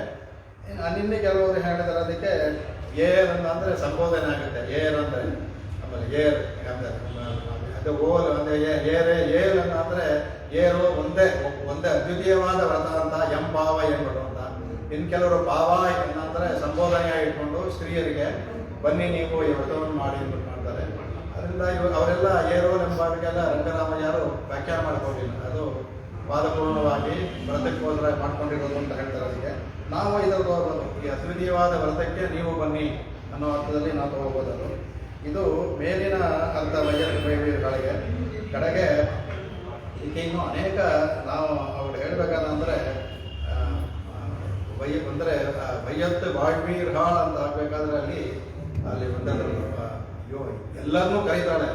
ಆದರೆ ಅದಕ್ಕೊಂದು ನಿಯಮ ಹಾಕಿರೋದ್ರಿಂದ ಯೋಗ್ಯತೆಯುಳ್ಳವರು ಮಾತ್ರ ಆಗುತ್ತೆ ಅಂತ ಆಗುತ್ತೆ ನಿಮಗೂ. ಆದರೆ ಯೋಗ್ಯತೆಯನ್ನು ಕೊಡ್ಕೋಬೇಕು. ಭಗವದ್ವೇಷಗಳಿಗೆ ಇಲ್ಲಿ ಇದಿಲ್ಲ, ಭಗವದ್ವೇಷಗಳು ಬರೋ ಸಾಧ್ಯವಿಲ್ಲ. ಯಾರು ಇದಕ್ಕೆ ಇದಾಗಿರ್ತಾರೋ ಇದನ್ನು ನಂಬಿಕೆ ಅವ್ರು ಯಾರು ಬರೋಕ್ಕೆ ಸಾಧ್ಯವಿಲ್ಲ.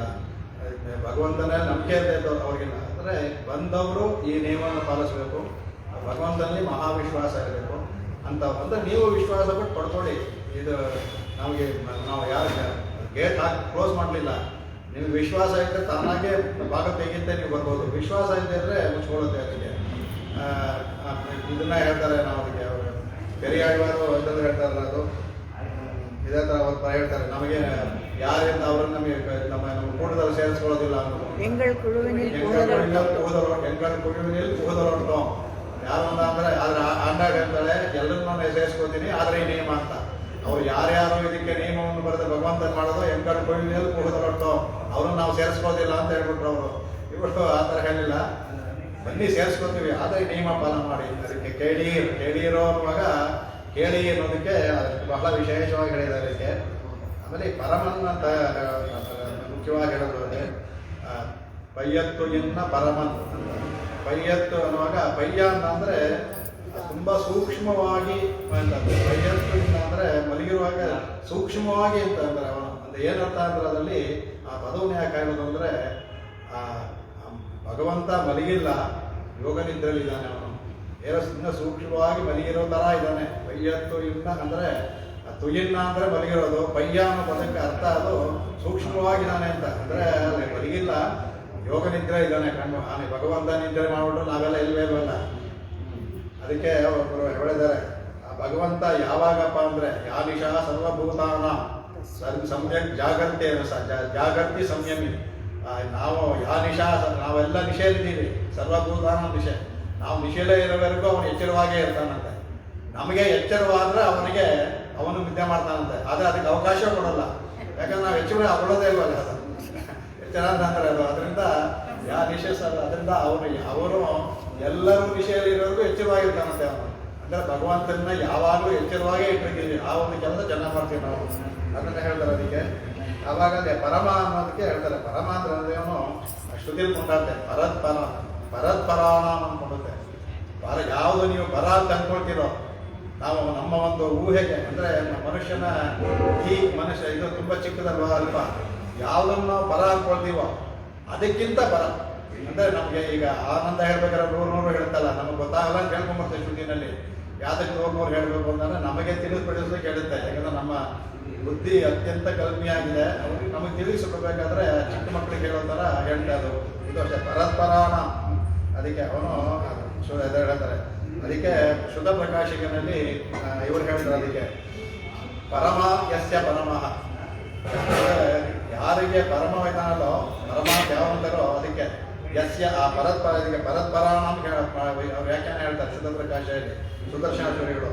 ಪರಮ ಯಸ್ಯ ಪರಮ, ಯಾರು ಪರಮೋ ಅವರಿಗೆ ಪರಮ. ಅದಕ್ಕೆ ಪರತ್ಪರಾಣ ಪದಕ್ಕೆ ವ್ಯಾಖ್ಯಾನ ಮಾಡ್ತಾರೆ. ಅದಕ್ಕೆ ಯಾರು ಅಂದ್ರೆ ಹೇಯ ಪ್ರತ್ಯನೀಕ ಭಾಷಿಕಾರ ಹೇಳ್ತಾರಲ್ಲ, ಅವನು ಹೇಯ ಪ್ರತ್ಯನೀಕ. ಅವನಿಗೆ ನಿರ್ಗುಣ ಅಂದ್ರೆ ನಾವು ಗುಣವಿಲ್ಲ ಅಂತ ಅರ್ಥ ಮಾಡೋದಿಲ್ಲ. ಅದ್ವೈತದಲ್ಲಿ ನಿರ್ಗುಣ ಇಲ್ಲ ಅಂತ ಮಾಡ್ಕೊಂಡು ಹೋಗ್ತಾರೆ. ನಾವು ಅದರ ಸಾಧ್ಯವೇ ಇಲ್ಲ. ಭಗವಾನ್ ಸಂಪತ್ ಭರಿತವಾದ ಗುಣವುಳ್ಳವನು. ನಿರ್ಗುಣ ಬಂದಿದೆ ಶ್ರುತಿಯಲ್ಲಿ. ಏನು ಅಂದರೆ ಹೇಯ ಗುಣಗಳಿಲ್ಲ. ಇದು ವಿಷ್ಣು ಪುರಾಣದಲ್ಲಿ ತೋರಿಸಿದಾರಲ್ಲ, ಹೇಯ ಗುಣಗಳಿಲ್ಲ ಇರೋದು. ಆದರೆ ಅದೆಲ್ಲ ಹೇಯ ಪ್ರತ್ಯನೀಕ ಅಂತಿದೆ. ಯಾರಿಲ್ಲದಂತ ಅವನು ಭಗವಂತ. ಅವನು ಕಲ್ಯಾಣೀಕ, ಎಲ್ಲಕ್ಕೂ ಕಲ್ಯಾಣವಂತ ಮಾಡುವವನು. ಅಂತಹ ಪರಮ ಅನ್ಬಿಟ್ಟು ಈ ಇದನ್ನ ಹೇಳ್ಬೇಕಾದ್ರೆ ನಯ್ಯುಣ್ಣೋಂ ಪಾಲುಣ್ಣೋಂ ಅಂತ ಹೇಳ್ತಾರೆ. ಅದಕ್ಕೆ ನಯ್ಯುಣ್ಣೋಂ ಪಾಲುಣ್ಣೋಂ ಅಂದ್ರೆ ಇದು ವ್ರತದಲ್ಲಿ 6 ಏನು ಅಂತ ಮುಂದೆ ಹೇಳ್ಕೊಂಡ್ಬರ್ತೇನೆ. ಅದರಲ್ಲಿ ಮೇಲತ್ತು ಒಂದು ಇದು ಲೌಕಿಕವಾದ ಇದು. ನಮ್ಮ ಭೂಮಿಯಲ್ಲಿರೋರು ಆಹಾರ ನಯ್ಯಪಾನ ಅಂದ್ರೆ ಆಹಾರಕ್ಕೆ ತಗೊಳ್ಳೋದಕ್ಕೆ. ಈ ನಾವು ತಿನ್ನೋದಿದೆಯಲ್ಲ, ಈ ಆಹಾರ ಆಕ್ಚುಲಿ ನಮ್ಮ ಆಯುಸ್ಸನ್ನ ಯಾವುದು ಕಡಿಮೆ ಮಾಡುತ್ತೆ ಅಂದ್ರೆ ಈ ಅನ್ನನೇ. ನಾವು ಅನ್ನ ಸ್ವೀಕಾರ ಮಾಡೋದ್ರಿಂದಾನೇ ನಮ್ಮ ಆಯುಸ್ಸನ್ನು ಕಡಿಮೆ ಮಾಡ್ಕೊಂಡು ಹೋಗುತ್ತಂತೆ. ಆದರೆ ತಿಂದೇ ಇರೋಕ್ಕಾಗಲ್ಲ, ಜೀವ ಉಳಿಸ್ಕೋಬೇಕಾದ್ರೆ ತಿನ್ನಲೇಬೇಕು. ಆದರೆ ಜೀವನ ತೆಗೆಯೋದಕ್ಕೆ ಕಾರಣ ಅನ್ನೋದಕ್ಕೆ ಭುಕ್ತಸ್ಯ ಭೋಜನಂ ವಿಷ ಅಂದ್ಬಿಟ್ಟು. ಭುಕ್ತಸ್ಯ ಯಾರು ತಿಂತಾರೋ ಅವರ ಭೋಜನ ಇದೆಯಲ್ಲ ಅದೇ ವಿಷ, ಬೇರೆ ವಿಷ ಹಾಕಬೇಕಾಗಿಲ್ಲ, ಆ ಭೋಜನವೇ ವಿಷ. ಅದಕ್ಕೆ ಅತ್ಯಂತ ತಿನ್ನೋರು ಬೇಗ ಎದ್ದಲ್ಲ ಬರ್ತದೆ. ಅದಕ್ಕೆ ಭೋಜನ ಸ್ವಲ್ಪವಾಗಿ ಹೇಗೆ ಉಪ್ಪಿನಕಾಯಿ ಅಂತಾರ ನಮ್ಮನ್ನ ಜರೆ ತಗೊಂಡು ಹೋಗ್ತಾ ಇರ್ತಾ ಇದ್ದಾರೆ. ಅದಕ್ಕೆ ಒಂದು ಶ್ಲೋಕ ಅದ್ಭುತ ಇದೆ. ತ್ರೈಗುಣ್ಯಂ ಷಾಡ್ಗುಣ್ಯಂ ದ್ವಿಧಾಪರೇತ ಅಂತ. ಅನ್ನಗಳಲ್ಲಿ 2 ವಿಧ. ಒಂದು ತ್ರೈಗುಣ್ಯವಾದ ಅನ್ನ, ಷಾಡ್ಗುಣ್ಯಂ ದ್ವಿಧಾಪರೇತ. 2 ಆಗಿ ಪರಿಕೀರ್ತಿದ. 2 ಪರಿಕೀರ್ತ ಇದೆ. 2 ಥರ ಇದೆ ಅಂತ. ಯಾವ್ದಪ್ಪ? ತ್ರೈಗುಣ್ಯಂ ಬದ್ಧಾನ, ಬದ್ಧರಾದ ನಾವು ತಿನ್ನುವ ಅನ್ನ ತ್ರೈಗುಣ್ಯ. ಅದಿದ್ದಲ್ಲ ಇತರೇಶಾಂ. ಅದೇ ಇತರೇಶಾಂ ಅಂದ್ರೆ ಅಲ್ಲಿರುವಂಥ ಮುಕ್ತರು ಮತ್ತೆ ನಿತ್ಯರು ಅಲ್ಲಿದಾರಲ್ಲ ಅವರಿಗೆಲ್ಲ ಷಾಡ್ಗುಣ್ಯ. ಏನು ಅಂದರೆ ಈ ತ್ರೈಗುಣ್ಯ ಅಂದರೆ ಇದು ಸತ್ವರಜಸ್ತಮಸ್ಸಿಂದ ಕೂಡಿದಂಥ ಅನ್ನಗಳಿದು. ಇದು ಬದ್ಧರಾದ ನಮಗೆ ಮಾತ್ರ ಇದು. ಅಲ್ಲಿರೋರು ಅಲ್ಲಿ ಬರೀ ಸತ್ವ ಇರೋದಲ್ವ, ಅಲ್ಲಿ ಷಾಡ್ಗುಣ್ಯ ಪರಿವೃತ ಅದ. ಅಲ್ಲಿ ಭಗವಂತ ಬ್ರಹ್ಮಶಕ್ತಿ ಜ್ಞಾನ ಬಲ ಇದೆಯಲ್ಲ, ಆ ಬರೀ ಸತ್ವದಿಂದ ಆಗಿರೋದು. ಅದರಲ್ಲಿ ಅವ್ರಿಗೆ ಅನ್ನವೇ ಅವಶ್ಯಕತೆ ಇಲ್ಲ. ಅದಕ್ಕೆ ಅಲ್ಲಿ ಅನ್ನ ಏನು ಅಂದರೆ ನಮ್ಮ ಥರ ಈ ಅನ್ನ ಅಲ್ಲ, ಅಲ್ಲಿ ಅನ್ನನೇ ಬೇರೆ. ಅದು ಶ್ರುತಿಯಲ್ಲಿ ಹೇಳುತ್ತೆ. ಅದರಲ್ಲಿ ಹೇಳ್ತಾರೆ. ಅಲ್ಲಿ ಏನಂದರೆ ವೇದ ಶ್ರವಣವೇ ಅನ್ನ. ಅದಕ್ಕೆ ಏತತ್ ಸಾಮಗಾಯನ್ನಾಸ್ತೆ ಆ ಸಾಮಗಾಯವೇ ಭಗವಂತನಂತೆ ಅಲ್ಲಿ ಹೇಳುತ್ತೆ ಶ್ರುತಿ. ಅಹಮನ್ನಂ ಅಹಮನ್ನಂ ಅಹಮನ್ನಂ ಅಹಮನ್ನಾದೋ ಊಹಮನ್ನಾದೋ ಊಹಮನ್ನಾದ. ಅಲ್ಲಿ ಭಗವಂತನಿಗೆ ಅನುಭವವೇ ಅಲ್ಲಿ ಅನ್ನ.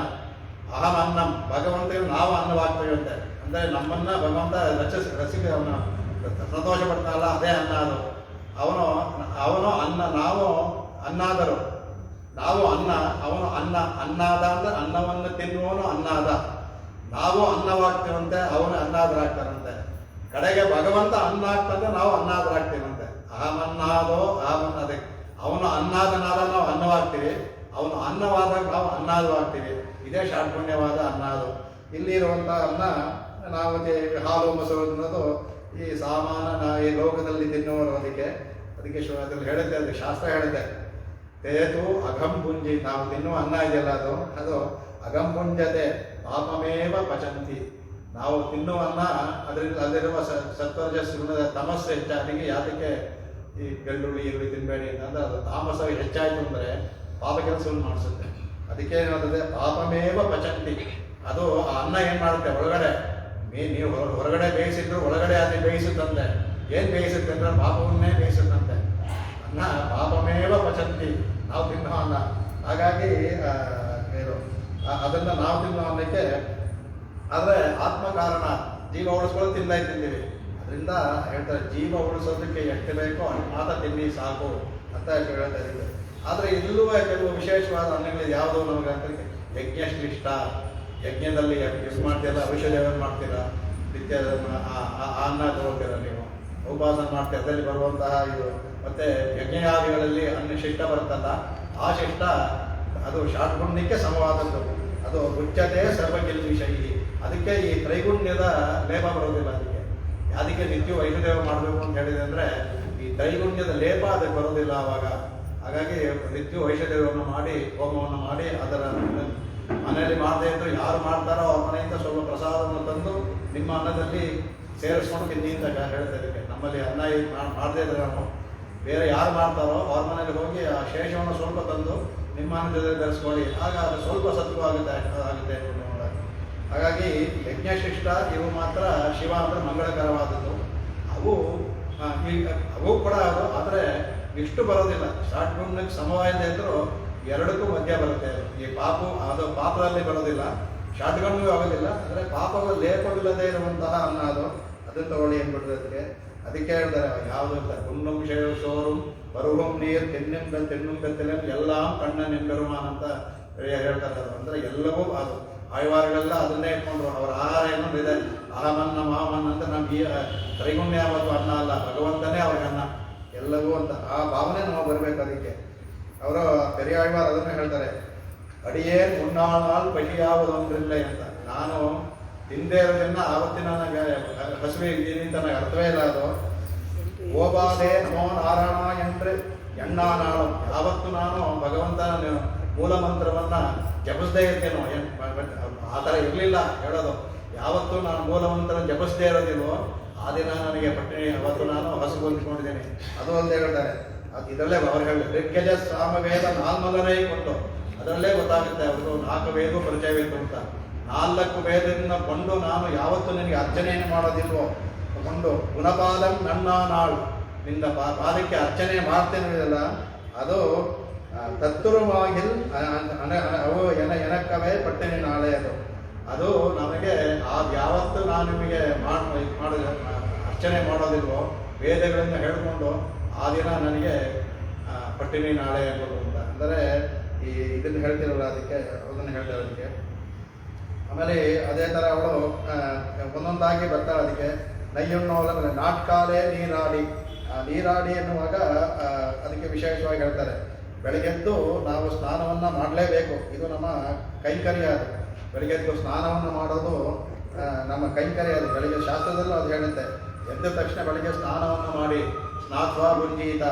ಎದ್ದು ಸ್ನಾನ ಮಾಡಿದ ತಕ್ಷಣ ಈ ಸ್ನಾನ ಮಾಡಿನೇ ಮುಂದಿನ ಕೆಲಸವನ್ನು ಮಾಡಬೇಕು, ಸ್ನಾತ್ವಾ ಭುಂಜೀತ ಅಂತ ಹೇಳಿರೋದ್ರಿಂದ ಅದು ಇದಕ್ಕೆ ಬರುತ್ತೆ. ಅದು ಶಾಸ್ತ್ರದಲ್ಲೇ ಬರುತ್ತೆ. ಅದಕ್ಕೆ ನಾಟ್ಕಾಲೆ ನೀರಾಡಿದ್ದು ಎಲ್ಲರೂ ಮಾಡಬೇಕಾದ ಕೆಲಸ ಅದು ಶಾಸ್ತ್ರದಲ್ಲಿ ಹೇಳಿರೋದ್ರಿಂದ. ಹಾಗಾಗಿ ಹೇಳಿರುವಂಥ ಅದು ಕೂಡ ಶಾಸ್ತ್ರದ ಒಳಗಡೆ ಬರುವಂತ ಹೇಳ್ತಾರೆ. ಆಮೇಲೆ ಮೈಗೆಟ್ಟು ಏನೋ ಮಲರೆಟ್ಟು ನಾ ಮುಡಿಯಂ ಅನ್ನೋದೆಲ್ಲ ಆ ಕೃತ್ಯಾಕೃತ್ಯ ವಿವೇಕ ಬರುತ್ತೆ. ಅದಕ್ಕೆ ಆ ಕೃತ್ಯಾಕೃತ್ಯ ವಿವೇಕ ಹೇಳೋದಕ್ಕೆ ಮುಂಚೆ ಹೇಳ್ತಾರೆ, ಶಯ್ಯಂ ಕೃತ್ಯಗಳು ಕೇಳೀರೋ ಅಂದರೆ ಕೇಳೀರೋ ಅಂತ ಹೇಳ್ಬೇಕಾದ್ರೆ, ಕೇಳಿ ಅನ್ಬೇಕಾದ್ರೆ ಅದರಲ್ಲಿ ಆಂಡಾಳು 3 ವಿಧವಾದ ಕೇಳೀರೋ ಹೇಳ್ತಾರೆ. ಒಂದು ಕಾಯಿಕ, ಒಂದು ವಾಚಿಕ, ಒಂದು ಮಾನಸಿಕ. 3 ವಿಷಯಗಳನ್ನು ಕೇಳಿರೋ ಅಂದರೆ ಆ 3 ವಿಷಯಗಳು ಉಳ್ಳಂತ ಇದು ಅಂದ್ಬಿಟ್ಟು ಅಂತ. ಅದಕ್ಕೆ ಇದಕ್ಕೆ ಮಾಡಬೇಕಾದ ನಿಯಮಗಳು ಶಯ್ಯಂ ಕಿರಿಶಗಳಂದ್ರೆ ಇದು ಆ ನಿಯಮ ಇದೆ. ಆ ಕೇಳಿರೋ ಅಂದರೆ 3 ವಿಧವಾದ ನಿಯಮ, ಬರೀ ಮಾತಲ್ಲ, ಕಾಯಕ ವಾಚಕ ಮಾನಸಿಕ 3 ನಿಯಮದ ಕೇಳಿರೋವಂಥದ್ದು ಅಂತ. ಅದಕ್ಕೆ ಇದು ಕರ್ತವ್ಯ ಅಂತ ಹೇಳ್ತಾರೆ. ಅದಕ್ಕೆ ಶ್ರುತಿಯ ಒಂದು ಇದು ಹೇಳ್ತಾರೆ, ಶ್ರುತಿಯಲ್ಲಿ ಬರ್ತಾರೆ ಭದ್ರಂ ಕರ್ಣೆ ಅರಣ್ಯಕ್ಕೆ ಶುರುವಾಗಲೇ ಇದರಲ್ಲಿ ಕರ್ಣೆ ವಿಷ್ಣು ಮಯಾಮ ದೇವಾಹ ಭದ್ರಂ ಪಶ್ಯಮಾಕ್ಷಯಜತ್ರಾಹ ಹಿರೈರಂಗೈಃ ಸ್ತುಷ್ಟ್ವಾಗಂ ಸಸ್ತನೂಭಿಃ ಯಶೇಮ ದೇವಹಿತೈಯದಾಯುಃ ಸ್ವಸ್ತಿ ನ ಇಂದ್ರೋ ವೃದ್ಧಶ್ರವಾಃ ಸ್ವಸ್ತಿ ನಃ ಪೂಷಾ ವಿಶ್ವವೇದಾಃ ಸ್ವಸ್ತಿ ನಸ್ತಾರ್ಕ್ಷೋ ಅರಿಷ್ಟನೇಮಿಃ ಸ್ವಸ್ತಿ ನೋ ಬೃಹಸ್ಪತಿರ್ದಧಾತು. ಭದ್ರಂ ಕರ್ಣೇಭಿಃ ಶುಭಯಾದ ನನ್ನ ಕಿವಿಗಳಿಂದ ಕರ್ಣೇಭಿಃ ನನ್ನ ಕರ್ಣದಿಂದ ಕರ್ಣೈಭಿಃ ಅದು ಛಾಂದಸ, ಅದು ಕರ್ಣಾಯೇಭಿಃ ಕರ್ಣೈಭಿಃ ಆಗಬೇಕು ನಮ್ಮ ವ್ಯಾಕರಣ ಪ್ರಕಾರ. ಶ್ರುತಿಯಲ್ಲಿ ಕರ್ಣೇಭಿಃ ಅಂತ ಹೇಳಿದೆ. ಇದೇ ಮಂತ್ರ ಋಗ್ವೇದಲ್ಲೂ ಬರುತ್ತೆ, ಅದರಲ್ಲೂ ಕರ್ಣೇಭಿಃ ಇದೆ. ಹಾಗಾಗಿ ಅದಕ್ಕೆ ಛಾಂದಸ ಅಂತೀವಿ. ಅದು ನಮಗೆ ತಿಳಿದಿರುವಂತಹ ವ್ಯಾಕರಣ, ಅದು ಭಗವಂತನಿಂದ ಆಗಿದ್ದರಿಂದ ನಮ್ಮ ವ್ಯಾಕರಣ ಅದು ಕರ್ಣೈಭಿಃ ಅಂತ ಆಗಬೇಕಾಯಿತು. ಅದಕ್ಕೆ ಛಾಂದಸ ಎಲ್ಲೆಲ್ಲಿ ನಮ್ಮ ವ್ಯಾಕರಣ ಅದನ್ನು ವ್ಯುತ್ಪತ್ತಿ ಹೇಳಕ್ಕೆ ಸಾಧ್ಯವಿಲ್ಲವೋ ಅದು ಛಾಂದಸ ಬಿಟ್ಕೊಡುತ್ತೆ. ಮನೆಗಳು 4000 ಸೂತ್ರ ಮಾಡಿದ್ರು, ಇದಕ್ಕೆ ಯಾವ ಸೂತ್ರ ಮಾಡೋಕ್ಕಾಗಲ್ಲ, ಅದಕ್ಕೆ ಛಾಂದಸ ಬಿಟ್ಕೊಟ್ರು. ಅದಕ್ಕೆ ಅದೇ ಛಂದಸ್ಸಲ್ಲಿ ಬಂದಿದೆ, ಹಾಗಾಗಿ ಅದನ್ನು ಹಾಗೆ ಹೇಳ್ಕೋಬೇಕು ಅಂದ್ಬಿಟ್ಟು ಅಂತ. ಯಾಕೆಂದ್ರೆ ಋಗ್ವೇದದಲ್ಲೂ ಅದೇ ಬಂದಿದೆ, ಇದೇ ಥರ ಬಂದಿದೆ. ಅದು ನಮಗೆ ತಿಳಿಯದ ವಿಷಯ ಭಗವಂತನ ಇದು. ಆ 2 ಕಿವಿಗಳಿಂದ ಭದ್ರಂ ಅಂದರೆ ಒಳ್ಳೆಯದನ್ನೇ ಕೇಳೋಣ. ಯಾವುದು ದೇವಸ್ತೋತ್ರ, ಈ ಥರ ಇದು ಪ್ರವಚನಗಳು, ವೇದ ಮಂತ್ರಗಳು, ಇದನ್ನು ಕರ್ಣೆ ಭದ್ರಂ ಅಂದರೆ ಶುಭವಾದದ್ದನ್ನ ಕೇಳೋಣ. ಆ ಭದ್ರಂ ಅನ್ನುವಾಗ ವ್ಯಾಖ್ಯಾನ ತುಂಬ ಚೆನ್ನಾಗಿ ಮಾಡಿದ್ದಾರೆ ಭಟ್ಟಭಾಸ್ಕರ. ಈ ವೇದಾದಿ ಮಂತ್ರ ಎಲ್ಲವನ್ನು ತೊಗೊಂಡು ಹೇಳಿದ್ದಾರೆ. ಅದನ್ನು ಸ್ವಸ್ತಿ ವಾಚನ ಎಲ್ಲವನ್ನೂ ಕೇಳೋಣ. ಭದ್ರಂ ಪಶ್ಯೇಮಃ ಅಕ್ಷಭಿಃ ಭದ್ರಂ ಪಶ್ಯೇಮ. ನಮ್ಮ ಕಣ್ಣಿನಲ್ಲಿ ಏನು ನೋಡ್ತೀವಿ, ಒಳ್ಳೆಯದನ್ನ ನೋಡಿ, ಕೆಟ್ಟದನ್ನು ನೋಡೋಕೆ ಹೋಗ್ಬೇಡಿ, ಒಳ್ಳೆಯದನ್ನೇ ನೋಡಿ. ಈ ಥರ ದೇವಸ್ಥಾನ ಹೋಗಿ ಭಗವಂತ ನೋಡಿ, ಅರ್ಚನೆ ನೋಡಿ, ಉತ್ಸವಗಳನ್ನು ನೋಡಿ, ಎಲ್ಲೆಲ್ಲಿ ಭಾಗವತದಿಂದ ಅವರನ್ನು ನೋಡಿ, ಅದರಿಂದ ಒಳ್ಳೆಯದನ್ನೇ ನೋಡೋರಾಗಿ ಇದೇ ನೋಡಿ, ಭಗವಂತನ ಸೃಷ್ಟಿಯನ್ನು ನೋಡಿ ಅನ್ನೋ ಅನುಭವಿಸಿದೆ. ಭದ್ರಂ ಪಶ್ಯೇಮ ಅಕ್ಷಭಿಃ ಯಜತ್ರಾಹ. ಎಲ್ಲಿ ಯಾರು ಯಜ್ಞವನ್ನು ಮಾಡ್ತಾ ಇದ್ದಾರೋ ಯಜತ್ರಾಹ ಅದನ್ನ ಪಶ್ಯೇಮ, ಅದನ್ನು ನೋಡೋಣ. ಯಜ್ಞವನ್ನು ಮಾಡ್ತಾರಲ್ಲ ಅದನ್ನ ಹೋಗಿ ನೋಡೋಣ, ಅದನ್ನ ಪಶ್ಯೇಮ ಯಜತ್ರಾಹ. ಸ್ಥಿರೈರಂಗೈಃ ಸ್ತುಷ್ಟ್ವಾಗಂ ಸಸ್ತನೂಭಿಃ. ನಮ್ಮ ಆರೋಗ್ಯ ಚೆನ್ನಾಗಿರ್ಬೇಕಾದರೆ ಸ್ಥಿರೈರಂಗ ಅದರಿಂದ ಸ್ತುಷ್ಟುವಾಂಸ ಭಗವಂತ ಚೆನ್ನಾಗಿ ನಡೆಯಲ್ಲಿ ಆದೇನೋ ಮಾತಾಡದೆ ತೊಲುಂತ ಹೇಳೋದಲ್ಲ. ಚೆನ್ನಾಗಿರ್ಬೇಕಾದ್ರೆ ದೇಹ ಭಗವಂತನ ಚೆನ್ನಾಗಿ ಸ್ತುಷ್ಟುವಾಂಸ ಅಂತ ಸ್ತೋತ್ರವನ್ನು ಮಾಡಿ ಅಂತ. ಸ್ತುಷ್ಟುವಾಂಸ ಅದು ನೋಡಿ, ಕಾಯಿಕ ಬಂತು, ವಾಚಿಕ ಎಲ್ಲ ಇದ್ರಲ್ಲಿ ಬಂತು, ಸ್ತುಷ್ಟು ಅದರಲ್ಲಿ ಮಾಡಿದೆ. ಆಮೇಲೆ ಯಶೇಮ ದೇವಹಿತಂ ಯದಾಯು. ಇದರಿಂದ ಏನಂತೆ ದೇವಹಿತಂ ಯದಾಯು, ದೇವರಿಗೆ ಹಿತ, ದೇವರಿಂದ ನಮಗಾಗುವ ಹಿತ ಅಂತ ಯಾಕಂದ್ರೆ ದೇವಹಿತಂ. ಅದರಿಂದ ಆಯಸ್ಸು ಅದು ವಿಷಯ ಅಂದ್ರೆ ಪಡೆಯೋಣ. ಭಗವಂತನ ಪ್ರಾರ್ಥನೆ ಮಾಡೋದು ನಮಗೆ ಗಟ್ಟುಮುಟ್ಟಾದ ಆಯಸ್ಸನ್ನು ನಿಮಗೆ ಕೊಡ್ತಾನೆ ಅಂತ. ಇರೋವರೆಗೂ ಆಯಸ್ಸನ್ನು ಚೆನ್ನಾಗಿ ಕಡಿಯಪಡ್ತಾನೆ. ಅದಕ್ಕೆ ಹೇಳ್ತಾರೆ ಇದರಲ್ಲಿ ಹೇಳಬೇಕಾದ್ರೆ ಅರಿಷ್ಟನೇ ವಿಷಯ ದೇವೈ ಸ್ವಸ್ತಿ ನಗೇಂದ್ರೋ ವೃದ್ಧಶ್ರವಾಹ. ಇಲ್ಲಿ ಇಂದ್ರ ಹೇಳ್ತಾರೆ, ಇಂದ್ರನೇ ಯಾಕಂದ್ರೆ ಯಜ್ಞಿಗೆಲ್ಲ ದೇವತೆ ಇಂದ್ರ. ಅದರಿಂದ ಆ ಇಂದ್ರನಿಗೆ ಸ್ವಸ್ತಿ, ಯಜ್ಞವನ್ನು ಚೆನ್ನಾಗಿ ನಡೆಸೋ ಎಲ್ಲ ಯಜ್ಞಗಳು ದೇವತೆ ಇಂದ್ರನೇ. ಅಂದರೆ ಅಂತರ್ಯಾಮಿ ಭಗವಂತನೇ ಸ್ವೀಕಾರ ಮಾಡೋದು, ಬಟ್ ಎಲ್ಲ ಯಜ್ಞಗಳಿಗೂ ದೇವತೆ ಇಂದ್ರನೇ ಅದು. ಅದರಿಂದ ಅವನಿಗೆ ಸ್ವಸ್ತಿಯಾಗಲಿ. ವೃದ್ಧಶ್ರವಾಹ ಅಂತ ಹೇಳ್ತಾರೆ. ಅದಕ್ಕೆ ವೃದ್ಧಶ್ರವಾಹ ಅಂದರೆ ವೃದ್ಧ ಅಂದರೆ ಕೇಳೋದ್ರಲ್ಲಿ ವೃದ್ಧರಾದವರು ಅಂತ. ಅದು ಯಾರೋ ಅತಿಯಾಗಿ ಯಾರು ಹೆಚ್ಚು ಕೇಳಿರ್ತಾರೋ ವೃದ್ಧಶ್ರವರು. ವಯಸ್ಸು ಚಿಕ್ಕದಾದರೂ ಹೆಚ್ಚು ಅವರ ವಿಷಯವನ್ನು ತಿಳ್ಕೊಂಡು ಕೇಳ್ಕೊಂಡಿದ್ದಾರೆ, ಅವರು ವೃದ್ಧಶ್ರವ. 100 ವಯಸ್ಸಾಗಿ ಏನು ಕೇಳ್ತಾರೆ ಅವನು ಇನ್ನೂ ಶೈಶವ ಅವನು. ಅದಕ್ಕೆ ವೃದ್ಧಶ್ರವ ಅಂದರೆ ಎಲ್ಲ ವಿಷಯಗಳನ್ನು ಕೇಳಿ ತಿಳ್ಕೊಳ್ತಾರಲ್ಲ ಅವರು ವೃದ್ಧಶ್ರವ. ಅವರಿಗೆ ಅಂದರೆ ಅವರು ಹೆಚ್ಚಾಗಲಿ ಅನ್ನೋ ಅರ್ಥದಲ್ಲಿ ಅವರಿಗೆ ಸ್ವಸ್ತಿ ವಾಚನ ಹೇಳ್ತೀವಿ. ಶ್ರುತಿ ವೃದ್ಧಶ್ರವರಾದವರು ಚೆನ್ನಾಗಿ ಕೇಳಿ ಅಂತ ಅವರಿಗೆ. ಆಮೇಲೆ ಸ್ವಸ್ತಿ ನಸ್ತಾರ್ಕ್ಷೋ ಅರಿಷ್ಟನೇಮಿಹಿ. ತಾರ್ಕ್ಷ ಅಂದರೆ ತರ್ಕ್ಷನ ಮಗ ತಾರ್ಕ್ಷ, ಗರುಡನಿಗೆ ಹೇಳುತ್ತೆ ಒಂದು. ಆಮೇಲೆ ಭಟ್ಟಭಾಸ್ಕರು ತರ್ಕ್ಷ ಅನ್ನುವಾಗ ಅದಕ್ಕೆ ವೇದ ಅಂತ ಮಾಡಿದ್ದಾರೆ. ಅದು ಗರುಡನು ಅಂತ ಮಾಡಿದ್ದಾರೆ ವೇದ. ಯಾಕಂದ್ರೆ ಆ ವೇದವನ್ನು ಗರುಡನ್ನು ಹೇಳಿದ್ರೆ ಅವನು ತಿರುಗಕ್ಷರೋವೈ, ಅವನು 3 ತಲೆ ಉಳ್ಳವನು, ಶ್ರೀಕೇಜ ಸಾಮಳ್ಳವನು ಗರುಡ. ಅವನು ವೇದದ ಅವನ ರೂಪನೇ ಅವನಿಗೆ ವೈನತೆಯ ಅವನು ವೇದದ ಸ್ವರೂಪನೇ. ಹಾಗಾಗಿ ಅವನಿಗೆ ಆ ವೈನತೆಯಾದ ಗರುಡ ಛಂದಸ್ಸು ವೇದ ಬೇಕಲ್ಲ ಅದು, ಅದರಿಂದ ಅವನಿಗೆ ಸ್ವಸ್ತಿಯಾಗಲಿ. ಆ ಗರುತ್ಮನಿಗೆ ಅವನಿಗೆ ಸ್ವಸ್ತಿನಾಗಿ ಅರಿಷ್ಟ ಸ್ವಸ್ತಿ ಬೃಹಸ್ಪತಿ ದದಾತು. ಬೃಹಸ್ಪತಿ ಅನ್ನೋದು ದೇವತೆಗಳಿಗೆ ಆಚಾರ್ಯ, ಇಲ್ಲಿ ನಮಗೆ ನಮ್ಮ ಆಚಾರ್ಯ. ನಮ್ಮ ಆಚಾರ್ಯ ಹೇಗೆ ಅವರಿಂದ ತಾನು ಮುಂದಕ್ಕೆ ಹೋಗ್ಬೇಕು ನಾವು ಮೇಲೆ, ಅದರಿಂದ ನಮ್ಮ ಆಚಾರ್ಯ ಸ್ವಸ್ತಿ ಆಗಿರಲಿ ಅಂತ ಅದನ್ನ ಕೇಳಿರೋ. ಈಗ ನೀವು ಕೇಳಬೇಕಾದ್ರೆ ಈ ವಿಷಯನ ಕೇಳಿರೋ, ಕಾಯಿಕ ವಾಚಿಕ ಮನಸ್ಸ ಇದೆಲ್ಲ ಬರುತ್ತಲ್ಲ, ಅದಕ್ಕೆ ಕೇಳಿರೋ ಅನ್ನುವಾಗ ಈ ಒಂದು ಮಂತ್ರ ಚೆನ್ನಾಗಿ ಹೊಂದುತ್ತೆ. ಅದು ಅದನ್ನು ಹಾಡು ಮಾಡ್ತಾರೆ. ಕಡೆಗೆ ಇಲ್ಲಿ ಕೃತ್ಯಾಗತ್ಯವಿರಬೇಕು ಅಂತ ಹೇಳಿದ್ರು. 6 ನಾವು ಮಾಡಬೇಕಾದ ಮತ್ತು ಬಿಡಬೇಕು. 6 ಮಾಡೋದು ಪರಮ ನಡಿಪಾಡಿ ನಾಟ್ಕಾಲೆ ನೀರಾಡಿ ಅಯ್ಯಂ ಅಯ್ಯಂ ಅಯ್ಯಂ ಕಾಟಿ ನಿಶ್ಚಯ ಕಾಟಿ ಉಗಂದೆ ಇದು 6 ಇದೆಲ್ಲ ಇದು ಆಡಿ ಇದಿಷ್ಟು ಇದು ಮುಂದೆ ಇದು 6 ಕೊಲೆ ಸಂಕಲ್ಪಕ್ಕೆ ಬರುತ್ತೆ. ಇದಿಷ್ಟು ಸಹ ಇದು ಬಿಡಬೇಕಾಗತ್ತೆ. ಯಾವುದು ನೈಯುಣ್ಣೋ ಪಾಲುಣ್ಣೋ ಮೈಯೆಟ್ಟೆಯುವುದೋ ಮಲರೆಟ್ಟನ ಮಡಿಯೋ ಶಯ್ಯಾದನೈ ಶಯ್ಯಂ ತಿಕ್ಕುರುಳೈ ಶಂಡ್ರೋದೋ. ಈ 6 ನಾವು ಬಿಡಬೇಕಾದ್ದು. ಇದು ಪ್ರಾತಿಕೂಲ್ಯ ವರ್ಜನ. ಯಾಕೆ ಇದನ್ನ ಈ ಥರ ಆಗಿಬಿಟ್ಟಿದೆ ಅಂದರೆ ಅಂಗ ತೋರಿಸ್ತೀನಲ್ಲ, ಈ ಅಂಗಕ್ಕೆ ಇವೆಲ್ಲ ಬರುತ್ತೆ. ಆನುಕೂಲ್ಯ ಸಂಕಲ್ಪ ಪ್ರಾತಿಕೂಲ್ಯ ವರ್ಜನ ಅದು ಇದರಲ್ಲಿ ಬರುತ್ತೆ ಇದಕ್ಕೆ. ಆಮೇಲೆ ಇದಕ್ಕೆ ಈ 6ಕ್ಕೆ ಇದರಲ್ಲಿ 6 ಯಾಕೆ ಹೇಳಿದ್ದಾರೆ 6 ಅಂತ ಹೇಳಿದಲ್ಲ, 6ಕ್ಕೆ 2 ಥರ ಅರ್ಥ ಮಾಡಿದ್ದಾರೆ. ಅದಕ್ಕೆ 6 ಅಂತಂದರೆ ನಾ ಹೇಳಿದೆ ಈಗ ದ್ವಯ ಚರ್ಮ ಶ್ಲೋಕ ಮೂಲಮಂತ್ರ. ಮೂಲಮಂತ್ರ 2 ಹೇಳಿದೆ ನೋಡಿ. ಹರಿ ಪದದ್ವಯ ಅನ್ನುವಾಗ ನಿಮ್ಗೆ ಹೇಳಿದ್ದೆ. ಅದಕ್ಕೆ ಪದದ್ವಯ ಅಂದರೆ ಅದು ಹರಿ ಅಕ್ಷರದ್ವಯವೂ ಆಗ್ಬೋದು, ಪದದ್ವಯವೂ ಆಗ್ಬೋದು, ವಾಕ್ಯದ್ವಯವೂ ಆಗ್ಬೋದು ಅಂತ. ಇಲ್ಲಿ 3 6 ಯಾವ್ದು 6 ಅಂದರೆ ನಮೋ ನಾರಾಯಣ 2 ಪದ. ಆಮೇಲೆ ಶ್ರೀಮನ್ನಾರಾಯಣ ಚರಣೋ ಶರಣಂ ಪ್ರಪದ್ಯೆ ಶ್ರೀಮತೆ ನಾರಾಯಣ ನಮಃ ಅದು 2 ವಾಕ್ಯ, ಅದು 4.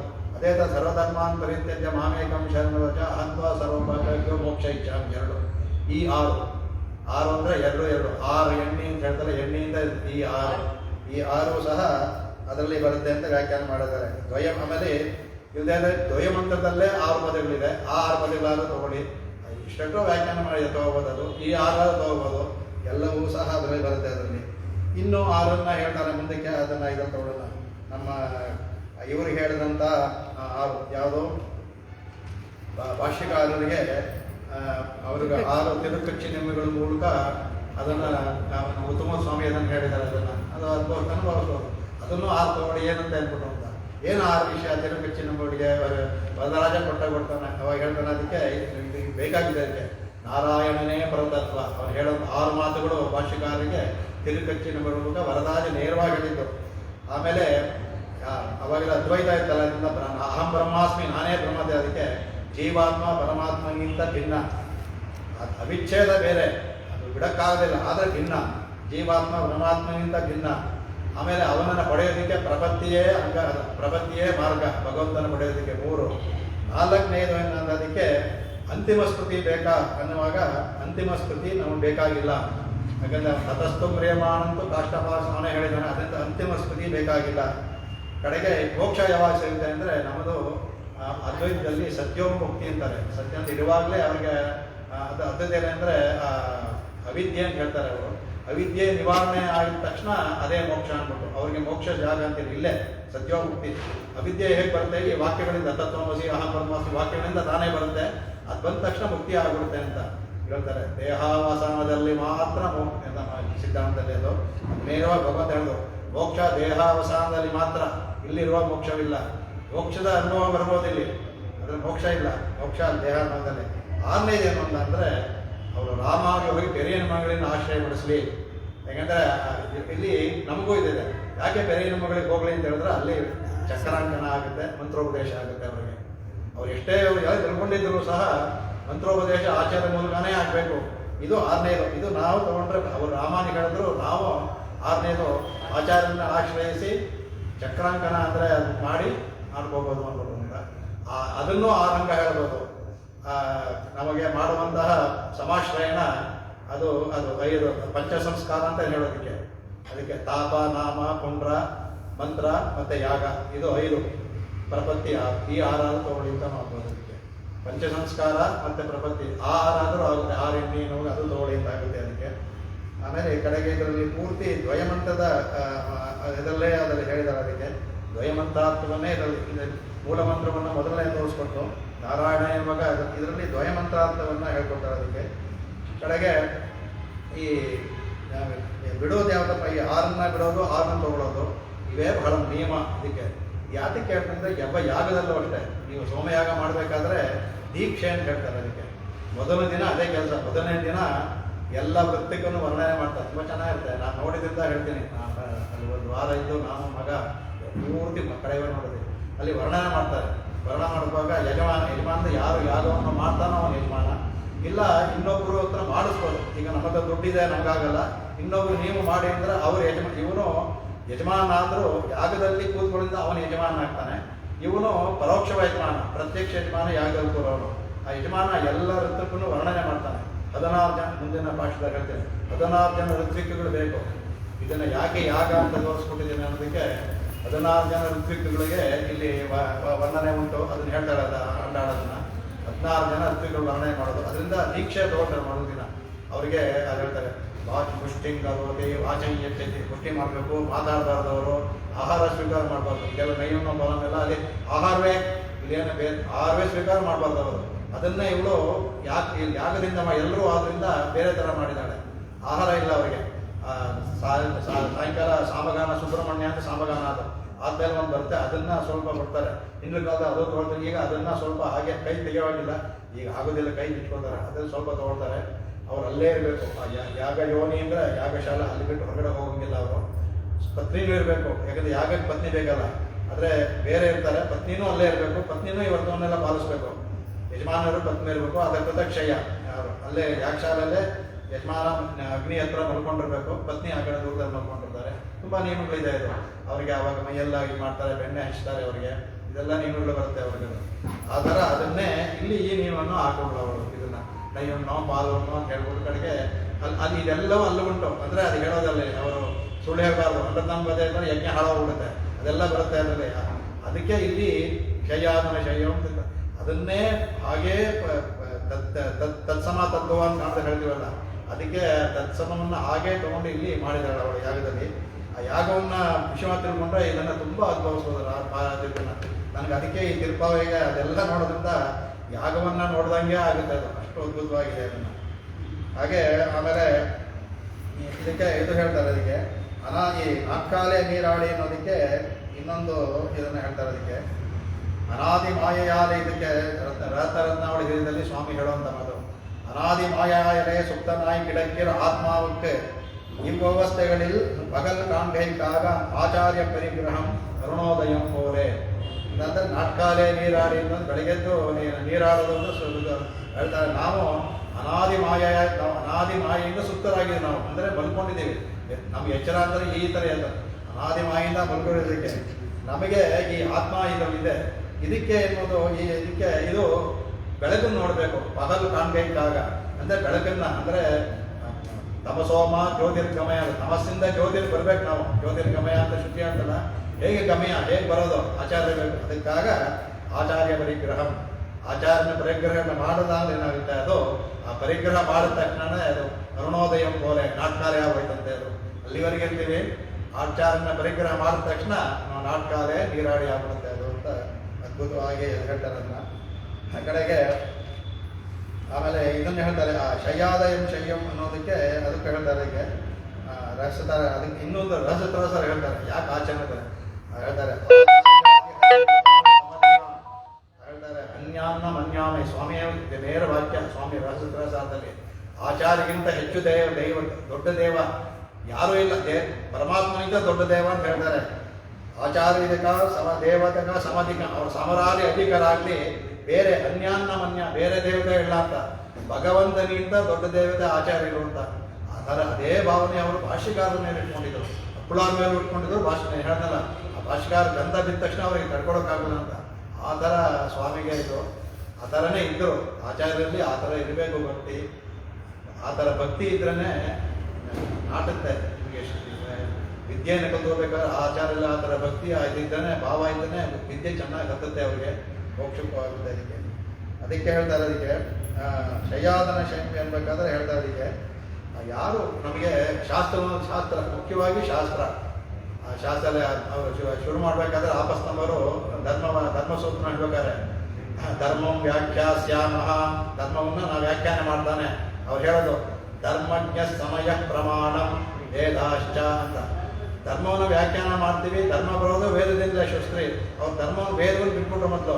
ಧರ್ಮಜ್ಞ ಸಮಯಂ ಪ್ರಮಾಣಂ. ಸಮಯಂ ಅಂದರೆ ಕಾಲ ಒಂದೇ ಅಲ್ಲ, ಸಮಯ ಅಂತ ಅಂದರೆ ಅನುಷ್ಠಾನ ಅಂತ ಅರ್ಥ. ಸಮಯಕ್ಕೆ 3-4 ಅರ್ಥ ಇದೆ. ಸಮಯ ಅಂದರೆ ಕಾಲ ಅಂತಲೂ ಆಗುತ್ತೆ, ಅನುಷ್ಠಾನ. ಧರ್ಮಜ್ಞರ ಅನುಷ್ಠಾನ ಇದೆಯಲ್ಲ ಅದೇ ಪ್ರಮಾಣ. ನಾನು ಬರೆಯೋದಕ್ಕೆ ಮೇಲೆ ವೇದಾಶ್ಚ, ಆ ಪ್ರಮಾಣ ಆ ಕಡೆ ಪ್ರಮಾಣಂ ವೇದಾಶ್ಚ. ವೇದವೂ ಸಹ, ಯಾಕೆಂದರೆ ವೇದದಲ್ಲಿ ಇರೋದು ನಮಗೆ ಅರ್ಥವಾಗೋದಿಲ್ಲ. ಋಷಿಗಳು ಮುನಿಗಳು ಅವರೆಲ್ಲ ಮಾಡಿ ನಮಗೆ ಹಾಕ್ಕೊಟ್ರಲ್ಲ ಅದು. ಹಾಗಾಗಿ ಅದನ್ನು ನಮಗೆ ಅದೇ ಪ್ರಮಾಣ ಅಂತ ಹೇಳ್ತಾರೆ. ಅದಕ್ಕೆ ನ ಪ್ರಮಾಣತ್ವೇನ ಕಿಂತು ಆಚಾರ್ಯ ಪರಿಹಿತಯ ಸರ್ವೇ ಶಾಸ್ತ್ರಾಹ ಗೃಹ್ಯಂತೆ ಹೇಳ್ತಾರೆ. ಅಂದರೆ ಪ್ರಮಾಣದಿಂದ ಹೇಳಲ್ಲ, ನಾನು ತಿಳ್ಕೊಳ್ಳೋಕ್ಕೆ ನ ಪ್ರಮಾಣತ್ವೇನಂತೂ. ಯಾರಾದ್ರೂ ಪ್ರಮಾಣ ಕೊಟ್ಟ ಅಂದರೆ ಅದನ್ನು ನೇರವಾಗಿ ಪರಿಗ್ರಹಿಸೋದಿಲ್ಲ. ಇನ್ನೇಗ ಮಾಡ್ತೀಯ ಅಂದರೆ ಆಚಾರ್ಯ ಪರಿಹಿತಯ ನಮ್ಮ ಆಚಾರ್ಯರು ಯಾವ ಶಾಸ್ತ್ರವನ್ನು ಪರಿಗ್ರಹ ಮಾಡಿದಾರೋ. ಇಲ್ಲಿ ಆಚಾರ್ಯರು ಅಂದರೆ ಯಾರೋ ಒಂದು ಕೆಲಸಕ್ಕೆ ಆ ಥರ ಇಲ್ಲ, ಅನುಷ್ಠಾನವಾಗಿರೋ ಆಚಾರ್ಯರು. ಅವರು ಏನು ಪರಿಗ್ರಹ ಮಾಡ್ತಾರೋ ಅದನ್ನು ನಾನು ಪ್ರಮಾಣವಾಗಿ ಸ್ವೀಕರಿಸ್ತೀನಿ. ಇದನ್ನು ಅವ್ರು ಪ್ರಮಾಣವಾಗಿ ತೊಗೊಂಡಿದ್ರೆ ಅದನ್ನು ನಾನು ಪ್ರಮಾಣವಾಗಿ ತೊಗೊಳ್ತೀನಿ.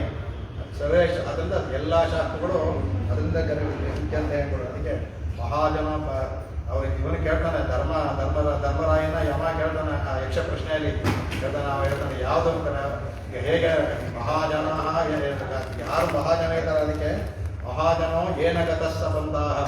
ನಾನು ಹಿರಿಯರು ಮಹಾಜನರು ಯಾವ ದಾರಿಗೆ ಹೋಗ್ತಾರೋ ಆ ದಾರಿಯಲ್ಲೇ ಹೋಗ್ತೀನಿ ನಾನು. ಧರ್ಮವನ್ನು ವಿವೇಚನದ ಶಕ್ತಿ ನಮಗಿಲ್ಲ. ಒಬ್ಬರಿಗೆ ಕೊಡುವಂಥ ಸುಖಿಲು ಹೇಳುತ್ತೆ. ಅದಕ್ಕೆ ಸಂದೇಹ ಬಂದರೆ ತೈತ್ರೋಪನಿಷತ್ ಶುರುವಾಗಿದೆ. ಎಲ್ಲ ಮುಗಿದ ಮೇಲೆ ಉಪದೇಶ ಮಾಡ್ತಾರೆ ಶಿಷ್ಯನಿಗೆ ಗುರುಗಳು. ಆವಾಗಲೇ ಸಹನಾಭವತು ಸಹನ ಎಲ್ಲವನ್ನು ಹೇಳ್ಬಿಟ್ಟು ಎಲ್ಲ ಕಡೆ ಹೇಳ್ತಾರೆ. ಅದಕ್ಕೆ ಒಂದು ವೇಳೆ ಸಂದೇಹ ಬಂತು ಅಂತ ಅಂದರೆ ಎಲ್ಲ ಶಾಸ್ತ್ರ ಎಲ್ಲ ಓದಿದ್ದಾನೆ ಅಂತ ಏನು ಬರ್ಬೋದು ಸಂದೇಹ ಬಂದರೆ ಏತತ್ರ ಬ್ರಾಹ್ಮಣಾಃ ಸಂಹರ್ಷಿಣಃ ಯುಕ್ತಾಃ ಯುಕ್ತಾಃ ಅಲೂಕ್ಷಾ ಧರ್ಮಕಾಮಾಸ್ಯುಃ ಯಥಾ ತೇ ತೇಷು ವತ್ತೇರನ್ ಯಥಾ ತೇಷು ವತ್ತೇತಾಃ. ಏತತ್ರ ಬ್ರಾಹ್ಮಣಾಃ ಸಂಹರ್ಷಿಣಃ. ಈ ಋಷಿಗಳು ಋಷಿಯ ಬಂದಂಥ ಬ್ರಾಹ್ಮಣರು ಅಂದರೆ ಆಚಾರ್ಯ ಎಲ್ಲಿದ್ದಾರೋ ಅವರ ಬಳಿಗೆ ಹೋಗು ಕೊಡು. ಅವರು ನೋಡ್ತಾ ಇದ್ದಲ್ಲ ಅವ್ರು ಯಾವ ಥರ ಆಚರಣೆ ಮಾಡ್ತಾರೆ, ಅವರು ಆಚರಣೆ ಮಾಡ್ತಾ ನೀನು ಆಚರಣೆ ಮಾಡು. ಯುಕ್ತ ಅಲ್ಲಿ ಅಯುಕ್ತ ಗೊತ್ತಾಗ್ತದೆ ನಿನಗೆ. ಆಮೇಲೆ ಅವ್ರು ಯಾವ ಥರ ನಡ್ಕೊತಾ ನೀನು ಆ ಥರ ನಡ್ಕೋ, ಅವ್ರು ಯಾವ ಥರ ನೀನು ಆ ಥರ ಮಾಡೋ. ಆ ಥರ ಹೇಳಿ ನೋಡ್ತಾರೆ. ಏಷ ಆದೇಶ ಏಷ ಉಪದೇಶ, ಇದೇ ನನ್ನ ಆದೇಶ, ಇದೇ ನಿನಗೆ ಉಪದೇಶ ಅಂತ ಆಚಾರ್ಯ ಶಿಷ್ಯನಿಗೆ ಹೇಳುವಂಥವ್ರು. ದೈತ್ಯೋಪನಿಷತ್ತು ಎಲ್ಲ ಮುಗಿದ ಉಪದೇಶ ಮಾಡುವಂಥದ್ದು. ಕಡೆಯಲ್ಲಿ ಹೋಗ್ಬೇಕಾದ್ರೆ ಗ್ರ್ಯಾಜುಯೇಷನ್ ಅಂತ ಹೋಗ್ತಾನಲ್ಲ ಆಗ ಉಪದೇಶ ಮಾಡುವಂಥ ಅದ್ಭುತವಾದ ಇದರಲ್ಲಿ ಅದನ್ನು ಇಲ್ಲಿ ಹೇಳ್ತಾರೆ. ಅದಕ್ಕೆ ಹಾಗಾಗಿ ಈ ಆಚಾರ್ಯ ಅನ್ನೋದು ಬಹಳ ಮುಖ್ಯ ಅನ್ನೋದು ಇದನ್ನು ಸ್ವಾಮಿ ಅದಕ್ಕೆ ಎದ್ದು ತೋರಿಸ್ತಾರೆ. ಅದರಿಂದ ನಾಟಕಾಲೇ ನೀರಾಡಿ ಅನ್ನುವಾಗ ಅದನ್ನು ಹೇಳ್ತಾರೆ. ಅದಕ್ಕೆ ಅದನ್ನು ಹೇಳ್ತಾರೆ. ಯಾಕೆ ಅಂದರೆ ಭಗವಂತ ನೇರವಾಗಿ ಗೀತೆಯಲ್ಲೇ ಹೇಳ್ತಾನೆ, ಯಶ್ಚಾಸ್ತ್ರ ವಿಧಿಂ ಉತ್ಸೃಜ್ಯ ವರ್ತತೆ ಕಾಮಕಾರತಃ ನಸ ಸಿದ್ಧಿ ಮವಾಪ್ನೋತಿ ನ ಸುಖಂ ನ ಪರಾಂಗತಿ. ಭಗವಂತ ನೇರವಾಗಿ ಹೇಳೋದು, ಯಾರು ಯಹ ಶಾಸ್ತ್ರ ವಿಧಿಂ ಉತ್ಸೃಜ್ಯ, ನಾನು ವಿಧಿಸಿರುವ ಶಾಸ್ತ್ರವನ್ನು ಕೈ ಬಿಟ್ಟು ಉತ್ಸೃಜ್ಯ ಅಂತ ಬಿಟ್ಬಿಟ್ಟು ವರ್ತತೆ ಕಾಮಕಾರತ, ತಮ್ಮ ಇಷ್ಟ ಬಂದಂಗೆ ಕಾಮಲೋಕದಲ್ಲಿ ಅವರು ತೊಡಗಿದ್ದ ಅಂತ ಅಂದರೆ ಅವರಿಗೆ ನಸ ಸಿದ್ಧಿಂ ಅವಾಪ್ನೋತಿ, ಅವರು ಸಿದ್ಧಿಯನ್ನು ಪಡೆಯಲು ಸಾಧ್ಯವೇ ಇಲ್ಲ. ಅದಕ್ಕಿಂತ ಮುಖ್ಯ ನ ಸುಖಂ, ಇಲ್ಲಾದ್ರೂ ಸುಖ ಪಡ್ತಾರೋ ಸುಖ ಅಂದ್ಕೊಂಡಿದ್ದಾರೆ, ಸುಖವಲ್ಲ, ಸುಖವೂ ಕೊಡೋದಿಲ್ಲ. ಸುಖವೇ ನ ಪರಾಗತಿಯಲ್ಲಿ ಬರುತ್ತೆ. ಇಲ್ಲಿಯೂ ಸುಖ, ಇಲ್ಲೂ ಕೆಟ್ಟ ಅಲ್ಲೂ ಕೆಟ್ಟ ಅಂತಾರಲ್ಲ. ನಾವು ಇದು ಚೆನ್ನಾಗಿ ಕುಡಿಯೋದು ಮಾಡಿದ ಅವರಿಗೆ ಕುಡಿಯುವಾಗ ಅದನ್ನು ದೇವನ ಹಾಳೇ ಮಾಡುತ್ತೆ.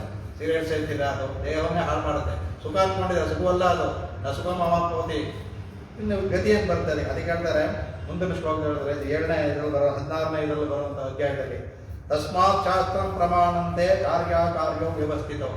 ಅದರಿಂದ ಶಾಸ್ತ್ರವೇ ಪ್ರಮಾಣ ಇಟ್ಕೊಂಡು ಕಾರ್ಯ ಅಕಾರ್ಯ ಇಲ್ಲಿ ಹೇಳ್ತಾರೆ ಅವರು ಹೋಗ್ತಾ ಮಾಡಬೇಕಾದ್ರು ಮಾಡಬೇಕು. ವಿಷಯ ಹೇಳ್ಬಾರ್ದು, ಅದು ವ್ಯವಸ್ಥಿತವು. ಆ ಗೀತೆಯನ್ನು ಸಹ ಭಾಷೆ ಅದನ್ನೇ ನೇರವಾಗಿ ನಾನು ಹೇಳಿದ್ನಲ್ಲ. ಅದಕ್ಕೆ ನಿನ್ನೆ ಒಂದು ಹೇಳೋಕ್ಕಾಗಲಿಲ್ಲ ನನಗೆ. ಆ ಗೀತೆ ಇದೇ ಒಂದು ಭಗವದ್ಗೀತೆ ಅನ್ನೋದಕ್ಕೆ ನೇರವಾಗಿ ಇದನ್ನೇ ಅಲ್ಲಿ ಆಗಬೇಕು. ಅದರ ಅದನ್ನೇ ಹೇಳಿದಕ್ಕೆ ಏನು ಮಾಡಬೇಕು. ಅದಕ್ಕೆ ಶ್ರವಣ ಫಲ ಅಂತ ಹೇಳಿದಂಗೆ ನಿಮ್ಗೆ ಗೊತ್ತಿದೆ. ಅದಕ್ಕೆ ಶ್ರವಣಂ ಕೀರ್ತನ 9 ಇದೆ ಅಲ್ಲ. ವಿಷ್ಣು ಸ್ಮರಣಂ ಪಾದ ಸೇವನಂ, ಆ ಥರದ್ದು ಅರ್ಚನಂ ಬಂಧನಂ ದಾಸ್ಯಂ ಸತ್ಯಂ ಆತ್ಮನಿವೇಶನ ಇದೆಲ್ಲ ನವವಿಧ ಭಕ್ತಿ ಇದೇ ನಮಗೆ ಬೇಕಾಗಿದ್ದು ಅದನ್ನು ಹೇಳ್ತಾರೆ. ಅದಕ್ಕೆ ಆಮೇಲೆ ಇದರಲ್ಲಿ ಕೃತ್ಯಾಕರಣ ಅಂತ ಹೇಳ್ತಲ್ಲ, ಎರಡು ಅಕೃತ್ಯಕರಣ ಅಂದರೆ ಮಾಡದೇ ಇರೋನು ಮಾಡೋದು, ಯಾವುದು ಮಾಡಬಾರದು, ಯಾವುದು ನಾವು ಪರಹಿಂಸೆ, ಆಮೇಲೆ ಭಗವಂತನ ಬಿಟ್ಟು ಲೌಕಿಕವಾದ ಜನಗಳ ಸ್ತೋತ್ರ, ಈಗ ಅದೇ ಮಾಡ್ತೀವಿ. ಯಾರಾದರೂ ದಾನಿಗಳು ನೀವಂತ ಕೊಂಡಾಡ್ತೀವಿ, ಅದು ಪರಸ್ತೋತ್ರ. ಆಮೇಲೆ ಪರದಾರ ಪರಿಗ್ರಹಣ, ಇನ್ನೊಬ್ಬರ ಸ್ತ್ರೀಯರನ್ನ ಬಲವಂತವಾಗಿಯೋ ಇಲ್ಲ ಇದು ಮಾಡಿದಾಗ ಬಹಳ ದೊಡ್ಡ ಪಾಪ ಅದು. ಆಮೇಲೆ ಸ್ಥೇಯ, ಕಡುವು, ಪರವಸ್ತು ಇನ್ನೊಬ್ಬರ ವಸ್ತುವನ್ನು ಕದಿಯೋದು, ಅದು ಕೂಡ ತಪ್ಪು.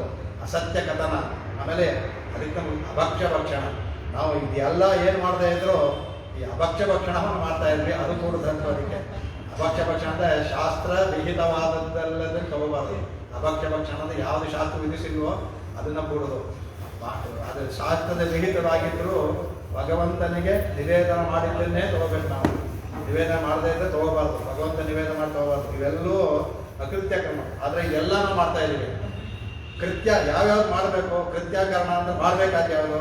ಶಾಸ್ತ್ರವಿಧ ಕರ್ಮಗಳು, ಸಂಧ್ಯಾವಂದನ ಮಾಡು, ಉಪಾಸನೆಯನ್ನು ಮಾಡು, ವೈಷದೇವನ್ನು ಮಾಡು, ಯಜ್ಞಾಗಾದಿಗಳನ್ನು ಮಾಡು, ಆಮೇಲೆ ಅಧ್ಯಯನ ಮಾಡು, ಅಧ್ಯಾಪನವನ್ನು ಮಾಡು, ಇದನ್ನ ಇದೆಯಲ್ಲ ಇದು ಈ ಶಾಸ್ತ್ರಗೀತ ಕರ್ಮಗಳು.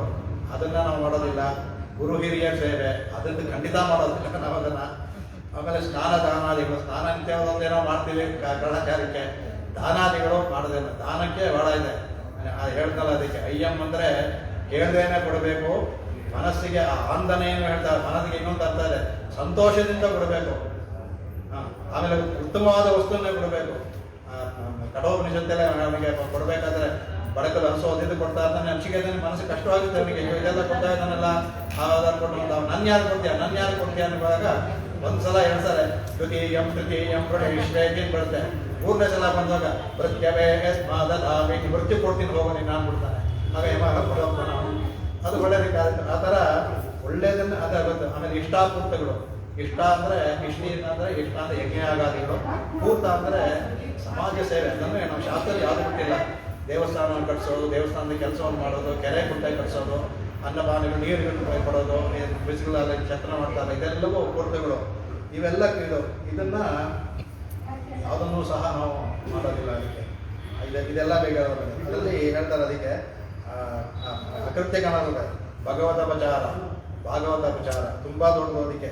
ಆಮೇಲೆ ಭಗವದೋಪಚಾರ, ಭಗವದಲ್ಲಿ ದೇವತಾಂತರ ಪೂಜೆ ಅಂದರೆ ನೀವು ವರ್ಣ ಮಾಡಿದ ಮೇಲೆ, ಮಾಡದೇ ಇದ್ದರೆ ನೀವು ಮಾಡ್ಕೊಂಡು ಅವ್ರ ದೇವ ತಪ್ಪಿಲ್ಲ. ಅದು ಭಗವಂತನಲ್ಲಿ ಒಂದರಲ್ಲಿ ಶರಣಾಗತಿ ಮಾಡಿದ ಮೇಲೆ ಮತ್ತೆ ದೇವತಾಂತರ ನೋಡಿದ್ರೆ ಅವಾಗ ಪಾತುರ್ವೇಶ ಧರ್ಮವನ್ನು ಮೀರಿದಂಗೆ ಆಗುತ್ತೆ. ಕೂಡದದು ನಾನು ಹೇಳಿದೆ, ಪೂಜೆ ಕೂಡದೆ ಅಂತವ್ರ ದ್ವೇಷ ಕೂಡದು ಅಂತ ಹೇಳಿದ್ರೆ ಅದಿರಬಾರ್ದು ಅದಕ್ಕೆ ಎಲ್ಲದಕ್ಕೆ.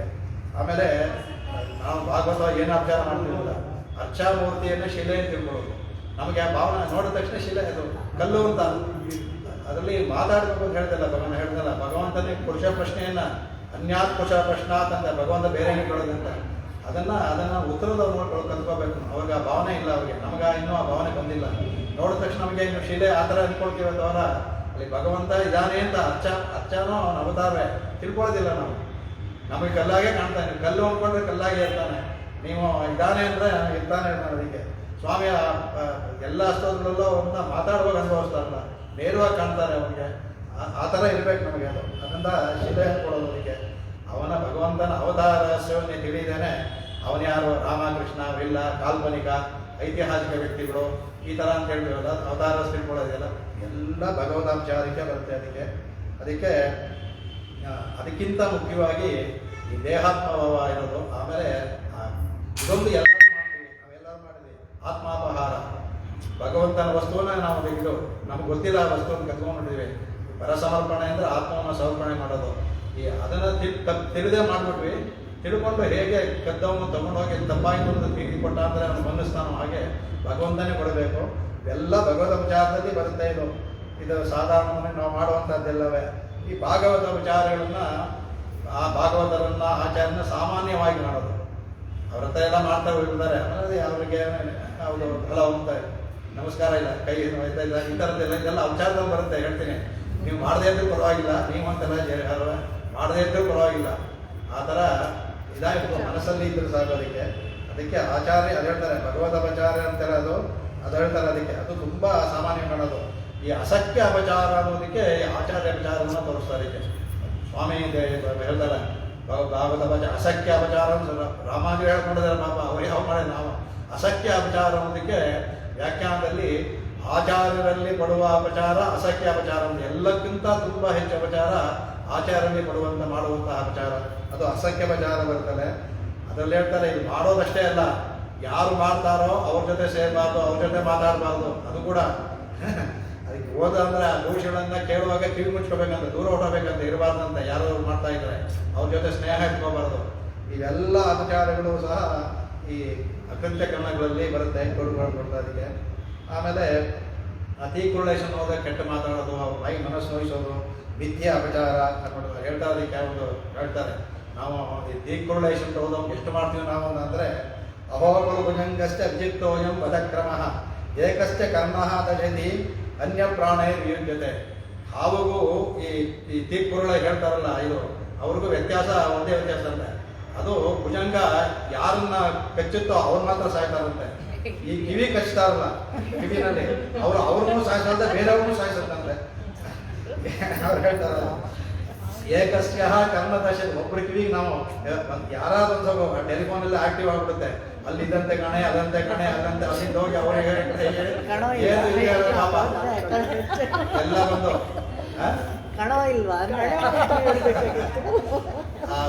ಎಷ್ಟೋ ಸಲ ನೋಡಿದೀವಿ ನಾವು ಪಾಪ. ನಾವು ನೋಡಿ ನಮ್ಮ ಯಾರಾದ್ರೂ ಹೋಗ್ತಾ ಇದ್ರೆ ನೇರವಾದ ಮನಸ್ಸು, ಯಾರಾದ್ರೂ ಸ್ಕೂಟರ್ ಹೋಗ್ತಾ ಇಟ್ಕೊಡಿ, ಅದು ಅಣ್ಣ ತಂಗಿನೇ ಆಗಿರ್ಬೋದು, ಇಲ್ಲ ತಾಯಿ ಮಗನ ಕೆಲಸ ತಾಯಿತಾ ಇರ್ತಾರೆ, ಮನಸ್ಸು ಭಾವ ಹೌದು ಯಾರೋ ಇದ್ರು. ಇದು ಎಲ್ಲ ಇದು ನಮಗೆ ನಮಗೆ ಆ ಭಾವನೆ ಬರೋದಿಲ್ಲ.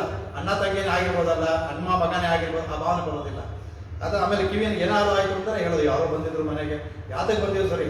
ಆಮೇಲೆ ಕಡೆಗೆ ಇಟ್ಕೊಂಡ್ರು ಲೆವೆಲ್ ಹೋಗ್ಬಿಟ್ಟು ಕಡೆಗೆ ಅವರು ಆತ್ಮಹತ್ಯೆ ಮಾಡೋದು. ಗಾಡಿ ಹೋಗೋ ಪಿಕ್ಚರ್ ಸಿನಿಮಾ ನೋಡಿದ್ದೀರ ನೀವು, ಆ ಒಂದು ಇದರಿಂದ ಹಾಗೆ ಕಡೆಗೆ ಇದೆಲ್ಲ ಮಾಡೋದು. ಅದಾಗಿ ಇದು ಸಹ ದೀಕುರುಳೇಶನ್ ಅನ್ನೋದಕ್ಕೆ ಇದು ಕೂಡ ಆಗಬಾರ್ದು ಅಂದ್ಬಿಟ್ರು ಅಂತ. ಅಯ್ಯಂ ಪಿಚ್ಚಂ ನಿಮ್ಗೆ ಅಂತ ಹೇಳಿದರೆ, ಅದಕ್ಕೆ ಏನು ಕೊಡ್ಬೇಕಾದ್ರೂ ಶ್ರುತಿ ಹೇಳುತ್ತೆ, ಶ್ರದ್ಧೆಯ ಧ್ಯೇಯಂ ಅಶ್ರದ್ಧೆಯ ಧ್ಯೇಯಂ ಅಂತ. ಶ್ರದ್ಧೆಯಿಂದ ಕೊಡಬೇಕು, ಅಶ್ರದ್ಧೆ ಆ ಮೇಲೊಳಗೆ ಪದ ಒಂದೇ ತರ ಇದೆ. ಅಶ್ರದ್ಧೆಯ ಧ್ಯೇಯಂ ಅಂತ ಹೇಳಿದೆ, ಅಶ್ರದ್ಧೆಯ ಧ್ಯೇಯವಲ್ಲ, ಅಶ್ರದ್ಧೆಯ ಅಧೇಯಂ. ಅಶ್ರದ್ಧೆಯ ಅಧೇಯಂ ಅಂದ್ರೆ ಅಶ್ರದ್ಧೆಯಿಂದ ಆ ಸಂಧಿಯಿಂದ ಆರೆ ಬರುವಂತ ಅಶ್ರದ್ಧೆಯ, ಅದಕ್ಕೆ ಶ್ರದ್ಧೆಯಿಂದ ಕೊಡಬೇಡಿ, ಶ್ರದ್ಧೆಯಿಂದಲೇ ಕೊಡಿ. ಏನು ಕೊಟ್ಟರು ಸಹ ಅದು ನೀವು ಯಾವಾಗಲೂ ಕೊಡೆಯಬೇಕು. ಅದಕ್ಕೆ ಹೇಳ್ತಾರೆ. ಆಮೇಲೆ ಅವ್ರು ಹೇಳ್ತಾರೆ, ತನ್ನ ಶಕ್ತಿಗೆ ಆಂದನೆ, ತನ್ನ ಶಕ್ತಿಯೇ ಕೊಡಬೇಕು ಅಂತ ಅವರು ಯಾದವಾಚಾರ್ಯ ಸ್ವಾಮಿ ಹೇಳ್ತಾರೆ. ಅದನ್ನೇ ಹತ್ತಿನಃ ಪ್ರಥಮೇತಸ್ಯ ಚರಮಾನ್ ಪರ್ಯಪೂರಯನ್ನೇ. ಯದು ರಾಜ ಯಾತ್ರ ಕೊಡ್ತಾರೆ.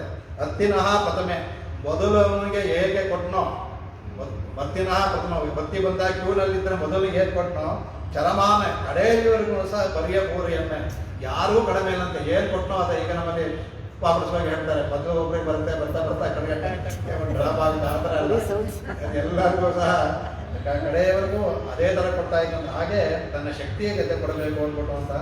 ಹಾಗಾಗಿ ಅದನ್ನು ಹೇಳ್ತಾರೆ ಕಡೆಗೆ. ಆಮೇಲೆ ಇದರಲ್ಲಿ ಇದನ್ನ ಮಾತ್ರ ಹೇಳ್ಕೊಡ್ತೀನಿ ನಿಮಗೆ. ಇದರಲ್ಲಿ ಮುಖ್ಯವಾಗಿ 6 ಅಂಗಗಳನ್ನು ತೋರಿಸಿದೆ. ಇದಕ್ಕೆ 6 ಅಂಗಗಳು ಯಾವುದಪ್ಪ, ನಾವು ಹೇಳಿದಂಥ ಅದರಲ್ಲಿ ಆನುಕೂಲ್ಯ ಸಂಕಲ್ಪ, ಪಾತಿಕೂಲಸ್ಯ ವರ್ಜನ, ಪ್ರೋಕ್ಷವರ್ಣ, ಮಹಾವಿಶ್ವಾಸ, ಕಾರ್ಪಣ್ಯ, ಯಶಾನ ಎಲ್ಲವನ್ನೂ ಸಹ ಇದರಲ್ಲಿ ತೋರಿಸ್ಕೊಂಡಿದೆ. ಅದನ್ನು ಅದೇನನ್ನ ಅಂದರೆ ಇದರಲ್ಲಿ ರಕ್ಷಿಸಿದ ವಿಷಯ ಯಾವ್ದು ಬರುತ್ತೆ, ಉಗಂದು ಅಂದ್ರೆ ಅದರಲ್ಲಿ ರಕ್ಷಿಸಿದ ವಿಶ್ವಾಸ ಅಂತ ಬರುತ್ತೆ. ಅದರಲ್ಲಿ ಪರಮ ನಡಿಪಾಡಿ ಅಂತ ಹೇಳಿದಲ್ಲ. ಆಮೇಲೆ ಪಿಚ್ಚೈ ಅಂದರೆ ಕೇಳ್ತಾರೆ, ಪಿಚ್ಚೈ ಅಂದರೆ ಕೇಳೋದಿದ್ದಾರೆ, ಅದು ಗೋಪ್ತೃತ್ವ ವರ್ಣ, ವರ್ಣ ಅಂದ್ರೆ ಕೇಳಬೇಕು. ಪರಮ ನಡಿಪಾಡಿ ನಾವು ಹಾಡಬೇಕು, ಕೇಳಬೇಕು. ಪಿಚ್ಚೈ ಇದೆಯಲ್ಲ, ಅದು ಗೋಪ್ತೃತ್ವ ವರ್ಣವನ್ನು ತೋರಿಸುತ್ತೆ. ಆಮೇಲೆ ಆಂದನಿಯಂ ಕೈ ಕಾಟಿ ಅಂದರೆ ನಮಗಿಲ್ವಲ್ಲ, ಕೊಡೋಕ್ಕಾಗಲ್ಲ ಅಂತ ಬೇರೆ ತೋರಿಸ್ನಲ್ಲ, ಅದು ಕಾರ್ಪಣ್ಯ, ಅದು ಭಗವಂತನ ಕಾರ್ಪಣ್ಯ ಅದೆಲ್ಲ ಇರ್ತಲಿಕ್ಕೆ. ಆಮೇಲೆ ಅದು ಕುಯ್ಯು ಎಣ್ಣಿ ಅನ್ನೋದು ಆತ್ಮವಿಕ್ಷ. ಅಂತ ಹೇಳ್ದಂಗೆ ಹೇಳ್ತಾರೆ, ಅದರಲ್ಲಿ ಅದು ಆತ್ಮವಿಕ್ಷೇಪವನ್ನು ಹೇಳುತ್ತೆ ಅದಕ್ಕೆ. ಹಾಗಾಗಿ 6 ಅಂಗಗಳನ್ನು ಸಹ ಇದರಲ್ಲಿ ಇದು ತೋರಿಸ್ಕೊಟ್ಟಿದ್ದಾರೆ ಇದನ್ನು. ಹಾಗಾಗಿ ಅದು ಹೇಳ್ತಾರೆ, ತದ್ವಿಧಿ ಪ್ರಣಿಪಾತೇನ ಪರಿಕೃಷ್ಣೇನ ಸೇವ್ಯ ಅಂತ ಹೇಳೋ ಥರ ನಾವು ಭಗವಾನ್ ಆಚಾರ್ಯರಲ್ಲಿ ನಮಸ್ಕಾರ ಮಾಡಿ ಇದೆಲ್ಲವನ್ನೂ ತಿಳ್ಕೋಬೇಕು ಅದರಿಂದ. ಇನ್ನು ಹೇಳ್ತಾರೆ ಅಯ್ಯಂ ಅಂದರೆ ಭಗವತ ವೈಭವ ಅಂತಾರೆ. ಭಗವತ್ ವೈಭವನ್ನ ಅಯ್ಯಂ ಅಂತ ಹೇಳ್ತಾರೆ. ಪಿಚ್ಚೈ ಎನ್ನುವುದು ಭಾಗವತ ವೈಭವ ಅಂತ ವ್ಯಾಖ್ಯಾನದಲ್ಲಿ ತಗೊಂಡಿದ್ದಾರೆ. ಅದಕ್ಕೆ ಏನಂದರೆ ಉಯುಮಾರಲಿ ಯಾರೆಲ್ಲ ಹೇಳಿದ್ವಲ್ಲ, ಅದೇ ಕೈಂಕರ್ಯವೇ ಮೋಕ್ಷಕ್ಕೆ ಇದು ಶೇಷತ್ವ ಭಾವ ಅಂದ್ಬಿಟ್ಟು ಇದರಲ್ಲಿ 2ನೇ ಶ್ಲೋಕವಾದ ಶ್ರೀಮನ್ ನಾರಾಯಣ ಚರಣಂ ಅಡಿಪಾಡಿ ಅನ್ನೋದ್ರಿಂದ ಶ್ರೀಮನ್ ನಾರಾಯಣ ಚರಣೋ ಶರಣ ಪ್ರಪದ್ಯೆ ಬಂತು ಪರಮ ನಡಿ ಮಾಡಿ ಅದೆಲ್ಲರಲ್ಲಿ. ಆಮೇಲೆ ಕಡೆಯಲ್ಲಿ ಹೇಳುವಾಗ ಶ್ರೀಮತೆ ನಾರಾಯಣ ಕಡೆಗೆ ಆಚಾರ್ಯದಿಂದ ಮಾಡಿರೋದ್ರಿಂದ ದ್ವಯಮಂತ್ರಾರ್ಥವನ್ನು ಇಲ್ಲಿ ಅದ್ಭುತವಾಗಿ ಅವರು ತೋರಿಸ್ಕೊಂಡಿದ್ದಾಳೆ ಅಂತ ಹೇಳ್ತಾ ಇದ್ದಾರೆ. ಆಮೇಲೆ ನಿಲ್ಲಿಸ್ಕೊಂಡು ಸುಮಾರು ವಿಷಯಗಳು ನಾಳೆ ವಿಷಯದ ಒಂದು ಇದು ಮಾತ್ರ ಹೇಳ್ಬಿಡ್ಲ, ಒಂದು ಸ್ವಲ್ಪ ಮುಂದಕ್ಕೆ ಹೋದಾಗುತ್ತೆ. ಒಂದು 5 ನಿಮಿಷ ನಾಳೆಯ ಭಾಷಣದ ಮೇಲಿನ ಅರ್ಥವನ್ನು ಹೇಳ್ಕೊಡ್ತೇನೆ. 5 ನಿಮಿಷ ಇರಲಿಲ್ಲ, 9:30 ಇಲ್ಲದ್ರೆ ನನಗೆ ಮೇಕಪ್ ಮಾಡೋಕ್ಕೆ ಆಗದೇ ಇಲ್ಲ. ಒಂದು 5 ನಿಮಿಷ ಆದರೆ ನಾಳೆ ಇದೇ ಥರ ಇನ್ನೊಂದು 5 ನಿಮಿಷ ಅದರಿಂದ ಇದಾಗುತ್ತೆ. ಇದರಲ್ಲಿ 3ನೇದು ಕಂಪ್ಲೀಟ್ ಯಾಗ ಇದು. 3ನೇದೆಲ್ಲ ಓಂಗೆ ಉಲಹಳದಿಂದ ಉತ್ತಮವನ್ನು ಬೇರ್ಪಾಡಿ ಇದೆಲ್ಲ ಅದು ಕಂಪ್ಲೀಟು ಅಲ್ಲಿ ಭಗವಂತನ ಇದು ಯಾಗದ ವಿಷಯವನ್ನು ಇಲ್ಲ, ಇದನ್ನು ಮಾತ್ರ ಹೇಳ್ಬಿಡ್ತೀನಿ. ಇದರಲ್ಲಿ ಯಾಗದ ವಿಷಯವನ್ನು 6 ಈ ವೈಷ್ಣವ ಯಾಗವನ್ನು ಮಾಡ್ತಾನೆ ಅಂತ ಹೇಳಿದೆ ಆಂಡ. ಇದು ಒಂದು ಯಾಗ, ಇದು ವೈಷ್ಣವಂತ್ರಿಕ ಪಾಲಂ ಅಂತ ಹೇಳಿದೆ. 3 ಕಪಾಲಗುಳ್ಳಂತ ವೈಷ್ಣವ. ಈ ವೈಷ್ಣವ ಯಾಗಕ್ಕೆ ದೇವತೆ ಎಲ್ಲ ಯಾಗೂ ದೇವತೆ ಹೇಳ್ತಾರ. ಇಂದ್ರ ಅಧಿದೇವತೆ ಅಂತ ಹೇಳಿದಂಗೆ ಯಾಗಗಳಿಗೆಲ್ಲವೇ ವೈಷ್ಣವ ಯಾಗಕ್ಕೆ ಮಾತ್ರ ತ್ರಿವಿಕ್ರಮ ದೇವತೆ, ಇಂದ್ರ ಬರೋದಿಲ್ಲ ಅದಕ್ಕೆ. ಇದು ಸಾತ್ವಿಕವಾದ ಯಾಗ.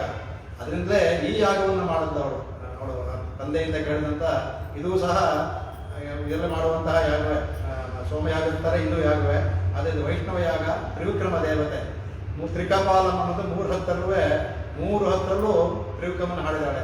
ಓಂಗೆ ಹೊಲ ಅಂತ ಹೇಳೋದು, ಮುಂದೆ 2ನೇ ಹತ್ತರಲ್ಲೂ ಹೊಲ, ಆಮೇಲೆ 3ರಲ್ಲೂ ಒಂದೊಂದು ತ್ರಿವಿಕ್ರಮನ ಹೇಳಿದಾಳೆ. ನೋಡಿ ಅದ್ಭುತವಾಗಿ ಇದೆಲ್ಲ ಆಕ್ಸಿಡೆಂಟಲ್ ಅಂತಲ್ಲ, ಬೇಕು ಅಂತ ಮಾಡಿದ್ರು. 3 ಕಪಾಲ ಅಂದ್ರೆ 3 ಹತ್ತಲ್ಲೂ ಒಂದೊಂದು ಒಂದು ಕಪಾಲ ತಗೊಂಡು 3 ಹತ್ತಲ್ಲೂ ತಿರುಗುವನ್ನು ಹಾಡಿದ್ದಾರೆ. ಇದು ವೈಷ್ಣವ ಯಾಗ. ಈ ಯಾಗಕ್ಕೆ ಬೇಕಾದ 16 ಜನ ಋತುಗಳು ಬೇಕು. ಆ 16 ಜನ ಋತುಗಳನ್ನು ಅದನ್ನು ಹೇಳ್ತೀನಿ ನಿಮಗೆ ನಾಳೆ ಇದರಲ್ಲಿ. ಅದನ್ನು ಹೊರಿಸ್ತಾಳೆ. 10 ಜನ ಇದು ಮುಂದಿನ ಭಾಷೆಗಳಲ್ಲೆಲ್ಲವೇ. ಮೊದಲು 5ರಲ್ಲಿ ವ್ಯೂಹ ಭಗವಂತನ ಪರವ್ಯೂಹ ವಿವಾಹದಲ್ಲಿ ಯಾವ ಥರ ಹೇಳಿದ್ವಿ ಹೇಳೋದು. ಶ್ರೌತ ಅಂದರೆ ಶ್ರುತಿಯಿಂದ ಬರೋದು ಶ್ರೌತ, ಸ್ಮಾರ್ತ ಅಂದರೆ ಸ್ಮೃತಿಯಿಂದ ಬರೋದು ಸ್ಮಾರ್ತ. ನಾವು ಮನೆಯಲ್ಲಿ ಮಾಡೋ ಉಪಾಸನಾದಿಗಳು ಸ್ಮಾರ್ತ, ಅದು ಅಗ್ನಿಹೋತ್ರಾದಿಗಳಿರ್ತ ಅದು ಶ್ರೌತ. ಶ್ರುತಿಯಲ್ಲಿ ಹೇಳಿರೋದು ಶ್ರೌತ. ಅದನ್ನು ಕಡಿಮೆ ಮಾಡಿ ಆಗಲ್ಲ ಅಂತ ಸ್ಮಾರ್ತವನ್ನು ಮಾಡಿ ಋಷಿಗಳು ಅದನ್ನೇ ಡೂಪ್ಲಿಕೇಟ್ ಅಂತಲ್ಲ, ಆ ಡೂಪ್ಲಿಕೇಟ್ ಥರ ಮಾಡಿ ಚಿಕ್ಕದಾಗಿ ಮಾಡಿ ನಮಗೆ ಉಪಾಸನ ವೈಷ್ಣದೇವಗಳಾದಿಗಳೆಲ್ಲವನ್ನು ಕೊಟ್ಟಿದ್ದಾರೆ. ಹಾಗಾಗಿ ಯಾಗದಲ್ಲಿ ತ್ರಿವಿಕ್ರಮ ಇದು ಮಾಡ್ತಾರೆ. ಆ ಒಂದು ಯಾಗವನ್ನು ಮಾಡಬೇಕಾದ್ರೆ ಮುಖ್ಯವಾದ ಫಲ ಭಗವಂತನಾದರೂ ಅವಾಂತರ ಫಲಗಳು ಇರುತ್ತೆ. ಎಲ್ಲ ಯಾಗಕ್ಕೆ ಅವಾಂತರ ಫಲಗಳಿರುತ್ತೆ. ಇಲ್ಲಿ ಪರ್ಜನ್ಯನ ಅವಾಂತರ ಫಲವಾಗಿ ತೋರ್ತಾರೆ. ಅವಾಂತರ ಫಲವನ್ನು ತೋರಿಸಿದ್ದಾಳೆ, ಮುಖ್ಯವಾದ ಫಲವನ್ನು ತೋರಿಸಿದ್ದಾಳೆ. ಓಂಗಿ ಒಳಗಂತ ಉತ್ತಮನ್ ಬೇಕಾದ್ರೆ ಆ ಭಗವಂತ ಇದರಿಂದ ಎಲ್ಲವನ್ನು ವಾಮನಾಗಿ ಬಂದು ಬೆಳೆದು ಎಲ್ಲ ಬೆಳೆದಲ್ಲ ಅದು. ಆಮೇಲೆ ಅದೊಂದು ಅರ್ಥ ಹೇಳಿದ್ರು. ಇನ್ನೊಂದು ಶುರು ಮಾಡಬೇಕಾದ್ರೆ ಇಲ್ಲಿವರೆಗೆ ಆಗ್ತಲ್ಲ, ಅದರಿಂದ ಯಾಗವನ್ನು ಶುರು ಮಾಡಬೇಕಲ್ಲ ಪ್ರಣವದಿಂದ ಶುರು ಮಾಡ್ತಾಳೆ. ಓಂಗಿ ಅನ್ನುವಾಗ ಪ್ರಣವದಿಂದನೇ ಶುರು ಮಾಡ್ತಾಳೆ. ಅದು ಓಂ ಅಂತ ಹೇಳಬಾರ್ದು, ಆ ಓಂ ಬರಬೇಕು. ಅದಕ್ಕೆ ಓಂಗಿ ಅನ್ಬಿಟ್ಟು ಆಟಾಡೋದು. ಆ ಯಾಗವನ್ನು ಶುರು ಮಾಡಬೇಕಾದ್ರೆ ಶುರುವಾಗ ಶುರು ಮಾಡ್ತಾರೆ. ನಾಳೆ ದಿವಸ ಇದನ್ನು ದೊಡ್ಡವಾಗ ಘೋಷಣೆ